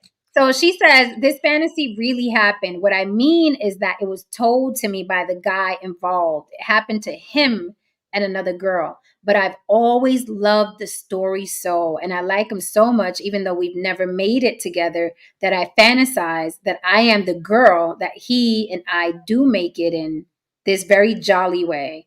Sometimes I'll be on the subway and I find I have this foolish smile on my face as I think about this fantasy. I wish it would happen. Even if it never does, it's helped me pass a lot of otherwise boring hours with men. I've agreed to help a bachelor friend paint his new apartment. And since it's a hot day, we've both shed our clothes to do the job. He's up on a high ladder, slapping paint on the ceiling with the broad brush while I'm standing below painting the walls with a roller. It's a water paint, pale gray. I think I know where this is going. Pale gray. At one point, as we were laughing at some joke, we've been smoking a joint and the record player is on loud. I glance up at him as he grins down at me, and from below his balls looks so funny and nice, even though he and I have never been to bed together. I don't really know him well enough to know how he'll take it. Even so, I reached up with my roller dripping gray paint and slather his bouncing balls and on up to his collarbone. He lets out a yell and, risking his life, he's down the ladder like a flash and lets go. Slap with the brush on my tits, left then right, and I go spinning around and he whops me on the behind. left and right with his big fat brush. So I run my roller up on one of his sides from the ankle to the armpit. So he dabs me in the navel and I double over laughing and he's on top of me and we go down in a puddle of gray paint, writhing and wrestling and struggling. And both of us suddenly aroused, hot as hell and panting. And I'm saying, put it in. And he's trying to get me in position so he can. And I get my legs up around his neck in a frenzy. Flexible, this one. So he can, and I get my legs up around his neck in a frenzy so he can find my vagina. And it's all impossible with all the goddamn paint. And suddenly I see his eyes widen with panic and I feel it the second time. The paint is burning us up, but it's only the first second we mind it. Then it becomes the greatest sensation in the world. We both start sliding together and the slimy stuff on all our surfaces glues us together and we get it in and we slide around fucking and fucking and fucking and fucking and fucking and fucking. Paint? Anyone think of paint? I just don't like gray paint up in me. I hate when that happens. When you have to put the turpentine, or you have to douche with turpentine. It's like, who wants to do that? Paint, anyone? I knew where it was going when she said it was water paint. Is there anything in there, Jen, about water sports? Oh, you already know water sports is in there. Yeah, it has to be. It has to be. Maybe several times, actually. Yeah, leave out the part about scat. I don't want to hear anything about scat. Scat. Cool, just think Dubai. Just think Dubai. Just think Dubai. Okay. Yeah. That's leave it at that. Yeah, leave it at that. Okay, I'll do one more. Hopefully, it's a good one. I'll share an actual fantasy that I had that actually came true. That I made come true when I was in college. Just finish that one. I'll show one after that. Okay, I'll grab another one. A lot of these bitches are gay. All I see is I want to be with a woman. I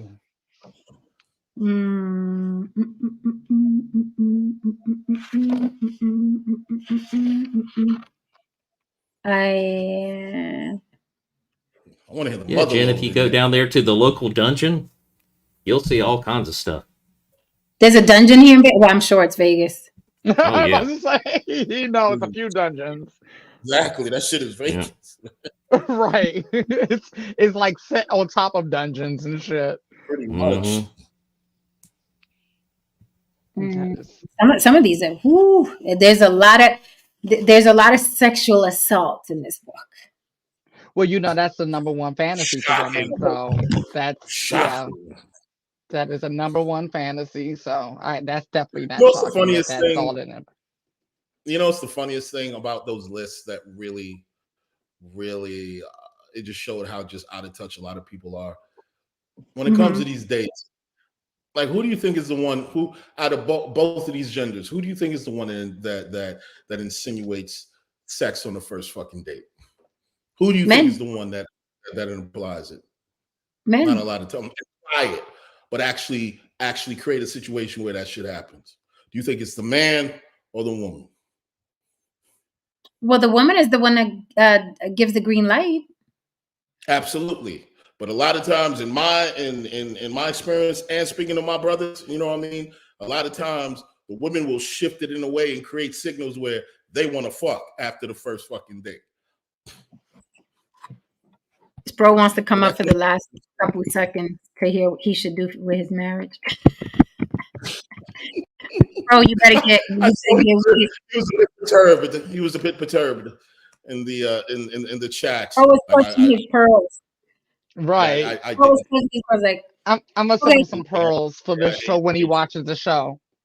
I am just listen. Aside from these fantasies, my mind is blown. I think the red pill would learn from this, and the manosphere would learn from this because they swear that they marry a chick and they sail off into the sunset. These women are married. I keep seeing married. They got married. I'm married. He's married. So let's see. Most of these women are like this because society fucking represses women sexually. Exactly. So you're going to oppress a bunch of motherfuckers from doing things, and that hunger grows and grows and grows. It starts thinking about all kinds of shit. And when they eventually marry a motherfucker and say, hey, okay, yes, this is the person I'm going to spend my life with. This is all the shit I want to do with this guy. And this guy's like, no, I don't do that stuff. No. No. Right. So here's a young girl. She says, I am 25 years old and have been happily married for 4 years. My earliest memories of sexual sensation go back to when I was about 3 years old. I remember after my parents put me to bed that I would take my clothes off. I enjoyed being nude. Then I would put them back on. That is all I can remember, the exciting feelings of my own nude body. My fantasies during masturbations are generally of my old boyfriends. Them old boyfriends, boy. I never had intercourse with any of them, but when I masturbate, I wonder what it would be like. Often during the fantasy, my husband watches. He doesn't do anything. He simply is there. My fantasies during sex with my husband are quite different. Mostly my thoughts are on what we are doing, although sometimes mentally I take it out of the bedroom and imagine we are on a quiet beach, quite nude, or lying in an open field with green grass all around us. I often think of us skinny dipping on a lonely beach. The idea of nudity, of the two of us being nude outdoors, excites me. I have no desire to tell my husband of my fantasies, of the excitement it would give me for the two of us to be nude outside the privacy of our bedroom. I think speaking them out loud would definitely lessen their effectiveness and affect the marriage. Oh my God. I already see a problem with her fantasies though. She lives in a world where there aren't mosquitoes, sandflies, or anything, because that would be a horrible idea. Anyway, let me get to no saying okay, because you know what? Serious right now. Are you serious right now? See, this. Let me look at this. This is the bad one. To me, that's a bad one. It sounds very. That was a terrible one. No, they're laying in the grass. You know, I mean, you're getting bit. You're laying in grass. You're getting eaten up. No one's thinking about that. No saying. No one is thinking. That's what I'm saying. That's not a very well thought out fantasy. That reminds me of. Imagine if she gets a tick. It was worth it if you got a nut. It was worth it, probably a good nut. That reminds me of one of my dates. We went to Central Park. She wanted to take me to Central Park, and you know we're on the sheet, blah blah blah. We're eating whatever, and she ain't bring no fucking panties, man. I realized she ain't bring no panties. I'm just sitting there, you know what I mean? I just said, oh, this would be great. We're sitting there right in the middle of Central Park. There's a bit of a crowd around. There were no kids or anything like that. There were grown people around. So I decided to play with her in the middle of Central Park around people. And things like that. New York, no one cares. That's exactly what I was thinking to myself. Now, that's not necessarily edgy. That's not the fantasy I was telling y'all. But this is New York. In a situation like that, no saying. I wasn't thinking to myself like, well, I hope a tick or anything doesn't crawl in her vagina. That will be. And it looks like the rain the forecast said it's going to rain and then sunburn. So we can talk about. We don't become a wild. In the you know, my little quick scroll, and we're gonna close soon. Here's Spro. Hi, Spro. Now it's a party. Oh Jesus! Sorry. Are you still throwing up, Spro, from our stories, our fantasies? No, I hit my bong and I didn't expect Jen to put me on this quick. Jesus Christ! He's high as hell. He's high as hell. Oh no, not as hell. I just got off work, Karan. So it just like started. The after work. Remember, I'm a gotcha. So in flipping through this, I'm seeing, even just flipping a little bit through it, I'm seeing a pattern of woman is married, doesn't really want to tell her husband. Group sex there's a lot of group sex in here. There's a lot of sexual assault, and there's a lot of fantasy about girl on girl action. It seems like the reoccurring. That seems like the reoccurring. if I were to take a guess, like if you would have asked me to guess what the 3 top fantasies were, I would have guessed those 3. Based off what my girlfriends tell me, those are the top 3. So sounds about right. It doesn't. So let's read before. Go ahead, Haran. It's a recurring theme, and you're picking some of these randomly. It's this Random. sounds like these repressed wives, man. Literally, And it sounds like repressed wives and years. She's been married for years. Repressed wives and clueless husbands, because their husbands probably don't think there's anything wrong. I was expecting to hear like, maybe chicks who do casual dating and so on. Even like, yeah, this is my shit. This is what I'm into, blah, blah, blah. I'm just hearing like some washed up wives out there. You know what I'm saying? They'd be like, oh, my husband, I wish he would do this and yada, yada. Like, I'm assuming that a number of them are like that. That's really crazy. It says a lot if that is the case. It's like Everybody Loves Raymond. What do you mean? Yeah. Have you ever watched that show? Yo, real shit. Yeah. Yo, like I always loved that show. Like even when I was young, which is like weird. I mean, I know I'm younger than everyone here, but like when I was like younger, like as a teenager, I loved that show. And then I got married. And fuck me, it might be funnier than Seinfeld. Just because I'm married now. All right, so I know it's like getting to the end. I'm always late. But I'm gonna try to wrap up everything in a nice little bow. All right, so I'm the only married cat, and not only that, but I'm the youngest. So it's like no Saint is married. Oh, no Saint, 20 years. 20 okay. years, yeah. All right. Oh, thank God. Thank God. Okay. So no Saint. So like There's other people count, suffering out here. I count myself as a newlywed, right? Like I've known my wife a long time, but like we haven't been married long. And we have a young daughter. Pretty much like, yo, I found out my wife was pregnant the day after our wedding. Yeah, fuck me, right? Yeah. Yeah. So your bow. To your bow. You were tying everything up in a bow? Oh yeah. Oh, trying. Sorry. You hold on to that. I'm gonna read Evelyn. Yeah. Let's read that, bro. I think that you had a little too much of that bomb, bro. Yeah. Too much. I shouldn't even mention that. Would I say literally like first hit? Okay, so I'm gonna read Evelyn. Anyway, Evelyn. This is the first time I have ever answered an advertisement, but I was intrigued by your request. You ask about sexual fantasies. I was beginning to think that I was not right in the head because I must have my own fantasy. Otherwise, sexual intercourse is impossible for me to enjoy. My husband is very patient and willing to indulge in any variation we can think of, but I very rarely think of him when actually engaged in intercourse. I think of why do you guys get married? I'm still trying to figure that shit out. I was thinking that. I think of my past lovers. Everybody's thinking of their past lovers. This is crazy. That's the problem. I think of my past lovers, of whom they are many, mostly under 18 years of age. I myself am 29. I wish myself into an erotic situation. What I want mostly is to have several young men about 18 years old, tied up in a row, all naked, with their penises flaccid, and walk along the road playing with them until their penises stand high. Then each one has to put his finger inside me when I bend down in front of him. When they have done this, I suck each one until they are nearly ready to come. This thought gets me really wound up. Then I see them all playing with their own dicks and shooting their lot as far as they can. The one who shoots the furthest gets to fuck me first.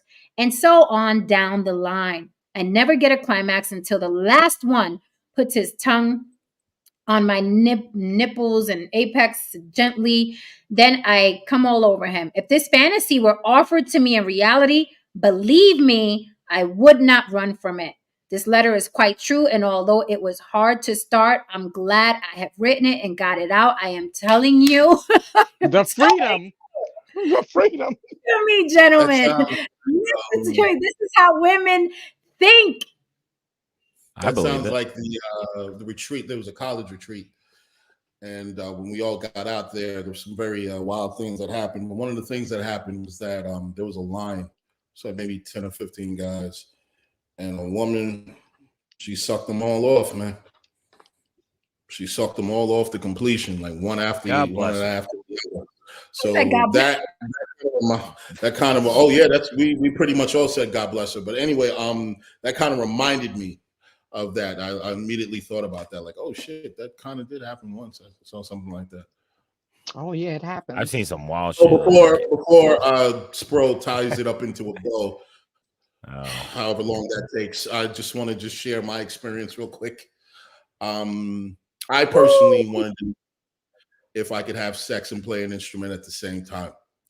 So when I was in college, I brought one of my girls down to the practice room at one time, cut the lights off, did whatever, and had her rod me. And I was playing Beethoven while she was riding me. Moonlight Sonata? Yes. That's one. No, actually, yes. You know what I'm saying? I mean, that's actually one of my favorite pieces. And I was playing Moonlight. Everybody's favorite piece. You know what I mean? And I'm playing this shit, and it's just amazing thing because I'm realizing, like, yeah, I'm locked into this shit. This music is playing, and she's just going ham. And she has a huge fucking ass. But anyway, it was just this amazing experience. And after I was done with that, I took her upstairs to the woman's room, and we fucked in one of the stalls in there, man.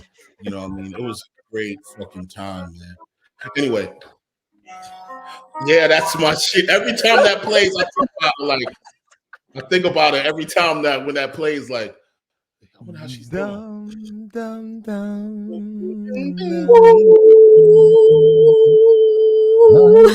Thank you, Louis Kanye, for the super chat. Louis Kanye is like, what the fuck did I just walk into? That's great. Again, it's like this is real women talking about real shit, and there's a pattern here. It seems like marriage for women now this all makes sense now. It all makes sense. 80% of women filing for divorce, like, this is all now making sense. It's all now making fucking sense. Yep. You think the 80% is all sexual, like no, sexual related? Just not satisfied in totality, right. Like the redundancy, the monotony, all of that.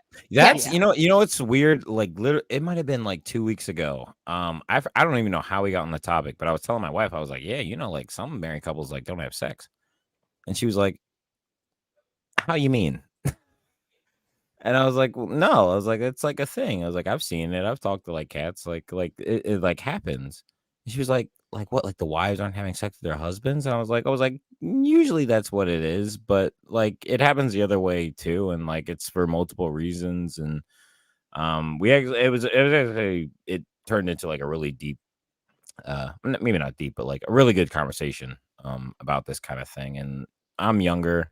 I've been married long. And I can say this, like marriage, like I do think that it's people, I see it all the time. I noticed it before I was married, before I even like had context or like knew anything about it. And I thought it didn't make sense just based off of what I always thought the definition of marriage was and like what that kind of thing was. But just in the few years that I've been married, yeah, it's people are just getting married like just for the fuck of it. I do also think that like the stories and testimonies that you shared, and kind of the things that connect them. And again, when I say this, I am saying this is just, I'm throwing this out there as a theory, and don't everyone hop on me. But I think a correlation is sexual promiscuity overall. And this goes for both sides. I think the men and the women. Statistics show that like people that like have fewer sexual partners or like people that get married and like they're both virgins. for whatever reasons. It's not always for religious reasons. Most of the time nowadays, that's usually what you see. But every now and again, there are two people that are virgins and they get married, and their sex lives are better, and they usually stay together. I think obviously, no, not all the time. Well, here's the thing: when I say better, get this, they don't have anything to compare it to. Right. So that's the thing. Makes it better. That's right. they're satisfied. They're just so what I'm saying is, I think that says something. So I'm not saying that society overall should start necessarily pushing, like, oh, just stay a virgin until you're married. But I think there's something to that. I think just awareness sexually overall, I would say for everybody, even I'm gonna keep it a buck. It affects the women worse than the men.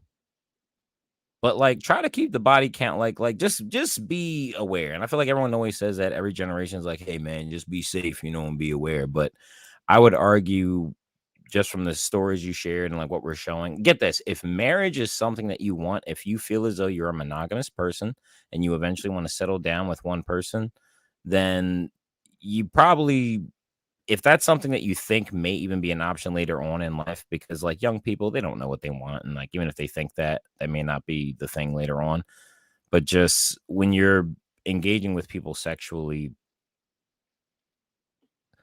keep the body counts low. I think if you keep the body counts low, you'll have a better sexual life. If monogamy and marriage is something that you desire, because that's what we're talking about. And that's the context.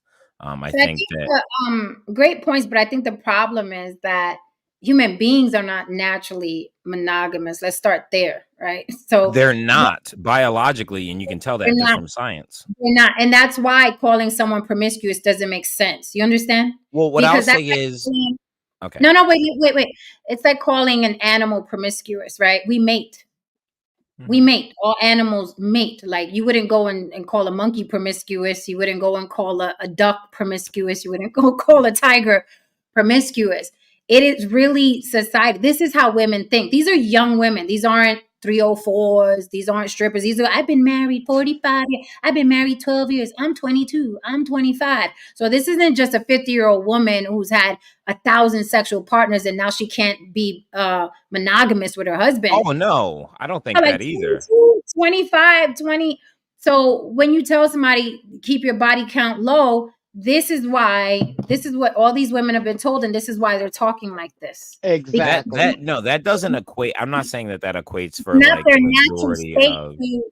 I'm just saying it's not their natural state to keep their body count low. Now, if you have a child, I do recommend that there are two parents in that home to raise that baby. That is your responsibility now, and children do better with a mom and a dad. I agree 100%. That's why people should get married. But if you're getting married live, Jen. Yeah, it is. It's true. But if you're getting married because you think you're going to satisfy that woman, but this is how women think. This book is fucking, how many pages is this shit? This shit is 500 pages of women of all ages, of all walks of life, single and married, mostly married, as you hear. I wouldn't tell my husband. I wouldn't tell my husband. I wouldn't tell my husband. Having these fantasies and these thoughts. And the reason why, when I hear men say, well, promiscuity is harder for women. It's not. Society is having sex. What do you think? Like, what do they mean when they say harder? And I'm asking as a genuine question. Like, what do they? No, as far as like it's hard. Oh, when I say harder for being okay, so what I meant was, I know what you're talking about. What I meant was pair bonding. Not the pair bonding. I got a feeling you're going to end up going the pair bonding theory. I don't know. Like, I think there's something to like. I think that's, if there's anything to the pair bonding thing, I think that's a human thing. I don't think it's necessarily female specific, but biologically, I think that for women, overall, it psychologically and stuff like that, sex plays a bigger role. Which, get this, the fact that there's a book about women kind of like venting their fantasies and frustrations, and a lot of them are women who are married and they don't feel fulfilled, or honestly, I don't know like the context of the book, but like maybe some of it's just like, oh yeah, like I have a good sex life, I'm happily married, but like here's a fantasy of mine, if you want it, for content. Right. But the fact that that's even a thing, like I think that there is something to it. I would say that I think sex means more to women than it does to men. However, it is important to all of us. And I know how that sounds. I don't want it to sound like a manosphere talking point, but I do think that. I understand what you're saying. Thank you, Israel Grace, for this super chat. Appreciate you, sir. You have to consider when we're having these conversations, even though they sound red pillish and manosphere-ish or whatever. Before the red pill and the manosphere, men were saying this about women. Men were saying this about when it was Scarlet Letter. There was, you're a hoe, you're a whore. Here's the thing. That comes from something. Right. Okay. But like no, those men are wrong for saying that, but it comes from. It comes from religion. It comes from power. It comes from owning women. It comes from seeing women as second-class citizens. But here's the thing: what's hard on women? I don't think that's where it comes from. It comes from patriarchy. No, I think the negative. Listen to a woman who was reared and conditioned and raised. Close your legs. You don't want anyone to think you're a hoe. You gotta get married, grow up, and stay a virgin, and get married to one person, and then have a baby, and take care of your husband, and take care of your children. And that is what you do. That is the purpose of a vagina. That is the purpose of a human being that carries a vagina, right? I would tell my son the same thing. Listen, women are reared to be ashamed of liking sex. Women are reared to be ashamed of wanting sex, of wanting multiple partners. Women are reared and conditioned from birth.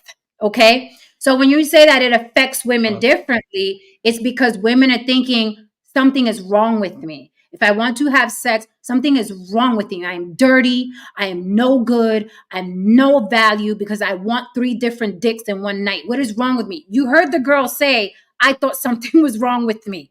She said well, okay, I understand that. And men try to make it, it's biological, it's pair bonding. No, do you know the shit that happens to a human being that results in them not being able to pair bond?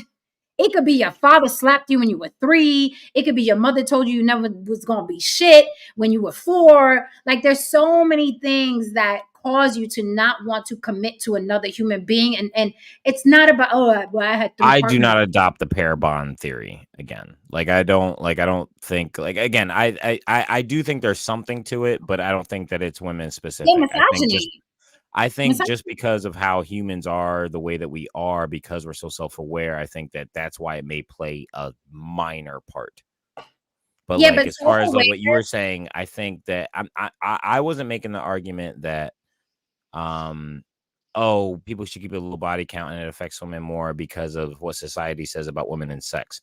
Now that book and those examples, that is a good example as far as how society is and women with sex. Now, to kind of rewind it a little bit, what you were saying about patriarchy and stuff like that, I think that there were certain things that started off a certain way. When I'm talking when we were living in caves, man, just because of how different we were, I think that human pregnancies are, let's just round up, about a year. It's a lot of work. It takes the woman out physically. So because of that, biologically, men had to because human pregnancies take so long, the men had to step up in certain areas. And because there were, because of the way we reproduce and stuff like that, I think the things that when we look at patriarchy nowadays, there were certain things that were set up before just because they just made more sense. And then as time went on, for a long time too. Animals are pregnant. Animals don't just get pregnant and then give birth the next day. Lots of female species are pregnant. No, that's what I'm saying is I'm saying as primal as it can get. That's where the things we see when we talk about patriarchy and like how it's fucked up and how it kind of sets women back and stuff like that. I think that's where it starts. I think originally, because of how humans are, things started a certain way where like men were like maybe like looking out a little more and like maybe taking charge in certain areas because women physically just couldn't, like, again, women were human beings, like as an animal, were more than capable. Women can do damn near just everything that men can do and vice versa. Yeah, With the exception. I get what you're saying, and that really is another stream. But I was just sticking to human beings liking and wanting sex. That's it. That's where I was. Oh, so yeah, societal wise, yeah. Yeah, and women want and like sex just as much as men. The only time they feel funny about it is because they know it's going to result in ridicule and shame, and they don't want to feel any of that because most of them are afraid of what men are going to think and say in society. But women want sex, as you can read, and they're way freakier than men. So I would say they want it and like it more than men, but they are suppressed. I think they like it and want it equally as men. I would argue the men's fantasies are a tad more graphic. I would just argue just from the stories that I've heard from the book, but again, it's not a contest. No, not a contest. no. Listen. I don't think men. I don't think men want it as much as women or are as creative. They like getting their shit off. They like putting their dick. Right. No, women are more. I don't think that's. I don't really think that's an really important discussion right now. I think there's a part of this discussion that rarely is tackled, and it's a very uncomfortable discussion. Okay, I'm going to say some very uncomfortable things, and I'm not going to point this towards you. This is not about you, Spro. But for some men, they can think about this, but men in general, here's what it is. Look, a lot of times when we have this idea about pair bonding and low body count and so on and so forth, look, man. At the end of the day, a lot of men are just not going to say this shit. A lot of men don't want to have to live up to the expectations of a woman who has had a high body fucking count. They don't want to live up to the sexual expectations. So if she has a low body count, she doesn't necessarily have that much, experience during sex. So you can pretty much be mediocre with your shit and so on and so forth. Now, most guys, let's just call it what it is. You don't want to follow behind the guy that can put his dick over his fucking shoulder. I just want to just talk real right here. Because most men, they're having these ideas in their head when they're thinking about a woman with a high body count. Now, at the end of the day, all that aside, a lot of men, if they just look at this from a pragmatic perspective, a lot of men don't take the time out to learn the female anatomy. They don't work on exercises to improve their stroke. Some of those being like core exercises, so you can keep yourself up while you're stroking a woman. Having strong legs. This is why you don't skip leg day, because when you skip leg day, you basically, lessen the blood flow in your legs, which actually does affect your erection, which is going to also affect your stroke game. Things like zinc supplementations, beets, diets that essentially keeps your blood clean and so on. We don't have these discussions as men because, especially black men, everyone is perceived to you gotta be a fucking gorilla in the bedroom out the gate. Like, no, everybody has because reasons. Everybody has things they need to improve. Everybody has, sides of the game that they need to work on. But these are the tough conversations that a lot of men are not having when it comes to sex. But a lot of these women are having these conversations about us behind our fucking backs. Yep. Listen, yep. All I get from this, women are way freakier and men think they're freakier. And when they get presented certain things, they run. There you go. That's the truth. There you go. That's the tea. Just to label her. What does running look like? I don't. Well, I think running can look like you're a 3 or 4. You can't pair bond. You can't. They don't want to talk about it. They're like, no. You're. I'm gonna make you this. We're just talking about sex. I'm not. That's all I'm talking about is sex. I'm talking about the red pill and the manosphere, the way they view sex. Like they think that this virgin is going to fall out the sky and on their penis, and then she's never going to want anybody else, and she's going to be able to pair bond. And I'm telling you, this is how women think. This book is so interesting because this is how women think. Most men, I hope to God, most men don't think that, because again, even with the points, the points I brought up, I was I was making points as far as like people who want to be monogamous in a single married relationship. That's when I brought up the whole like, oh, keep a low body count. That's what I meant. Like, I get it. Humans, I think that because of how humans are mentally, I think we do better being monogamous. However, we're not monogamous by nature. So there you go. So like people, you have the choice. Do what you do, live how you live. But with like, come on. If there are guys thinking that, then they're the reason they're not getting laid. I mean, I would just say, if I were a man, like if I were a man, it's 80% is a staggering number, and yet men are so hard-headed. Yep. I say man or woman. They don't explore. They don't explore why women want to get the hell away from them. They don't explore it. They should have, if something was happening 80% of the time and I was at risk of some woman filing divorce, I'm a man and I'm getting married and I'm at risk of being in that 80%, I would explore it. What do you guys keep doing wrong? What is it? Why are women like it? The ROI? I'm out of here. You have to explore that. Louis Conyer, it's called My Secret Garden by Nancy Friday. I know you're a reader. Louis Conyer. It's My Secret Garden. Secret Garden. Is by that on Nancy Audible? Friday? Probably. Let's wrap Yes, they on do. this. I got it on Audible. Can I get it read by The Hunter. Me, Porn stars.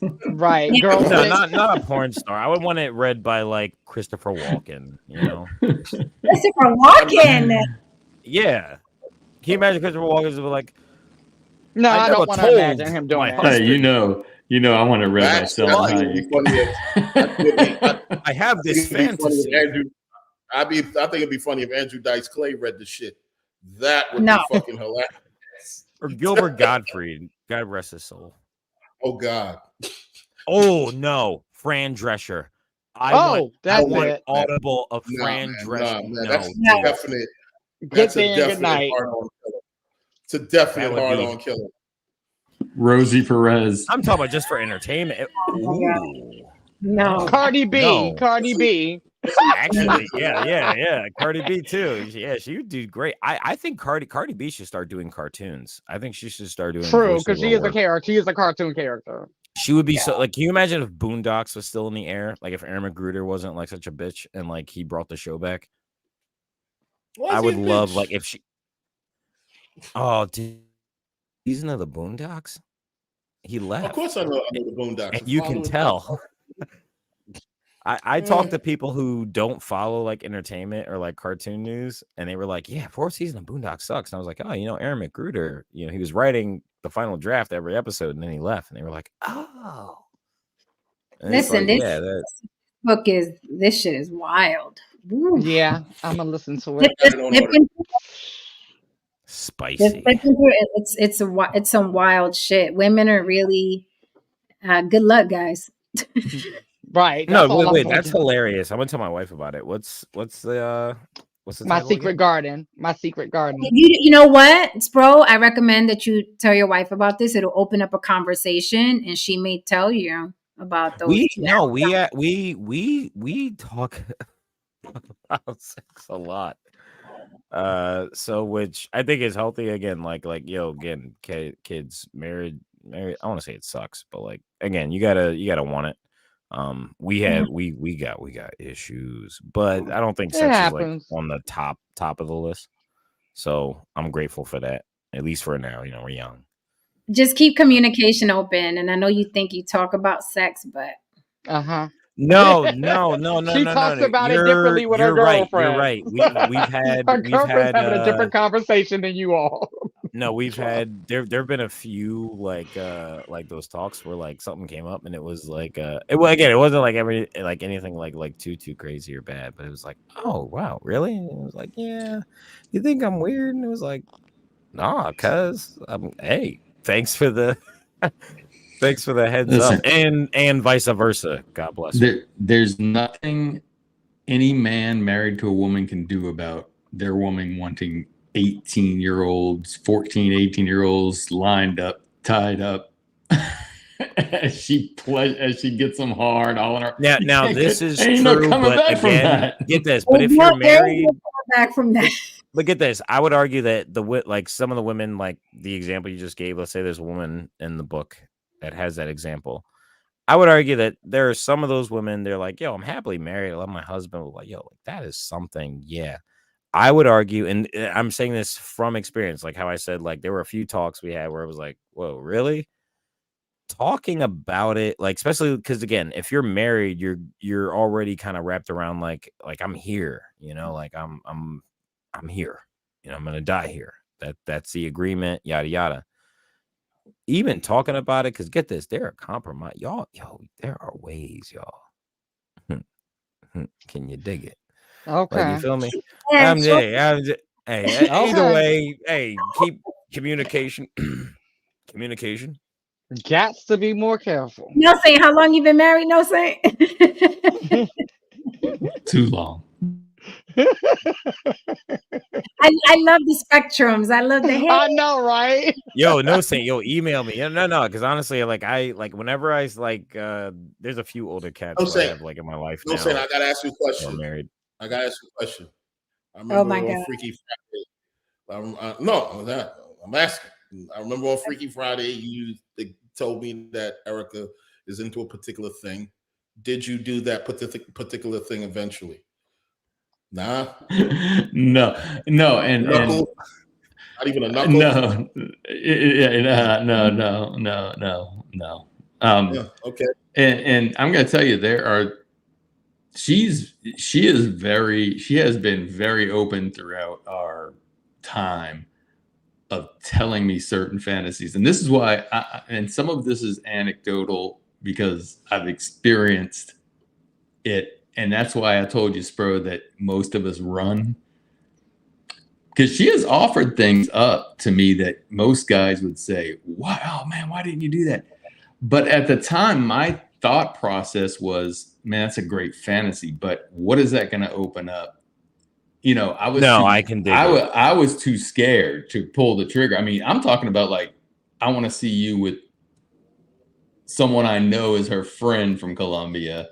I would like to see, and I turned it down because I was like, well, yeah, but if that happens, then maybe she is jealous or maybe this happens, and I didn't want to risk the relationship. But in hindsight, and in this book, there are a lot of things, and that's why I tell you, guys, I don't know, maybe not all guys, but I think a lot of guys are not built that way. They're not built to handle that. No, most cats aren't. I think most people who are married aren't built for it. Hell, talk to me again in like 10 years, and then we can. It's gonna be a difference, bro. I guarantee. We can talk about it some more then, but like I definitely agree with you, but like even in the example you gave, like you're saying, like I'm like, oh, I'm talking to a guy. He's been married for 20 years.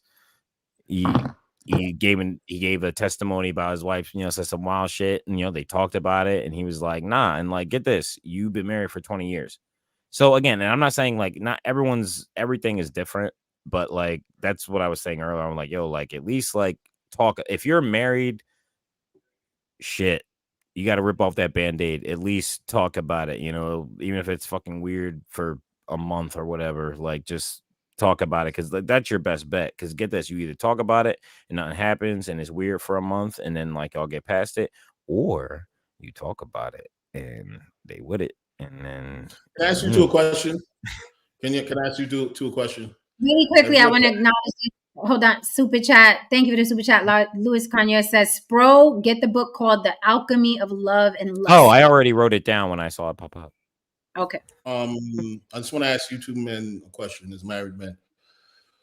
Would you ever put a collar around your woman's neck and actually pull on the chain while you're having sex with her?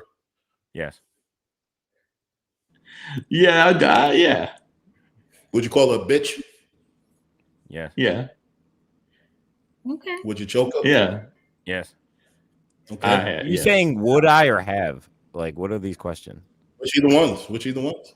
Yes. Oh, yes. So both of you have done this. Yes. Yeah. Well, Not the collar. I have never put a collar. I don't have a collar, but all the slap thing called the pitch. Yeah. Yes. Okay. Go ahead. I don't mean like. I mean like you like like really like got that shit in there. I'm quote happily married. That's why I said, like, again, the sex is important. It does come up, but again, it's just not at the top of the list as far as like issues. Part of the hand, like but they hit them, Haran. They hit them. Okay? Right? Yeah, I didn't give her a mouse on her eye or anything like that. All right, they got it. I fell. Okay. All right, guys. So you're not cream puffs totally, okay? No, they're not cream puffs totally. All right, guys. We had to fuck out of here. Thank you for being here and contributing. Spro, you will be all right. You will be just fine, young man. We will see you guys Monday. Please do not forget, hit that like and subscribe. Monday, I am launching On the Block with Jen 1-on-1. My first interview will be with Big Daddy Kane. And then I'm also launching Sisterhood Sips. Lily and I will be talking about, speaking of fantasies, we will be comparing notes because we found out we slept with the same man.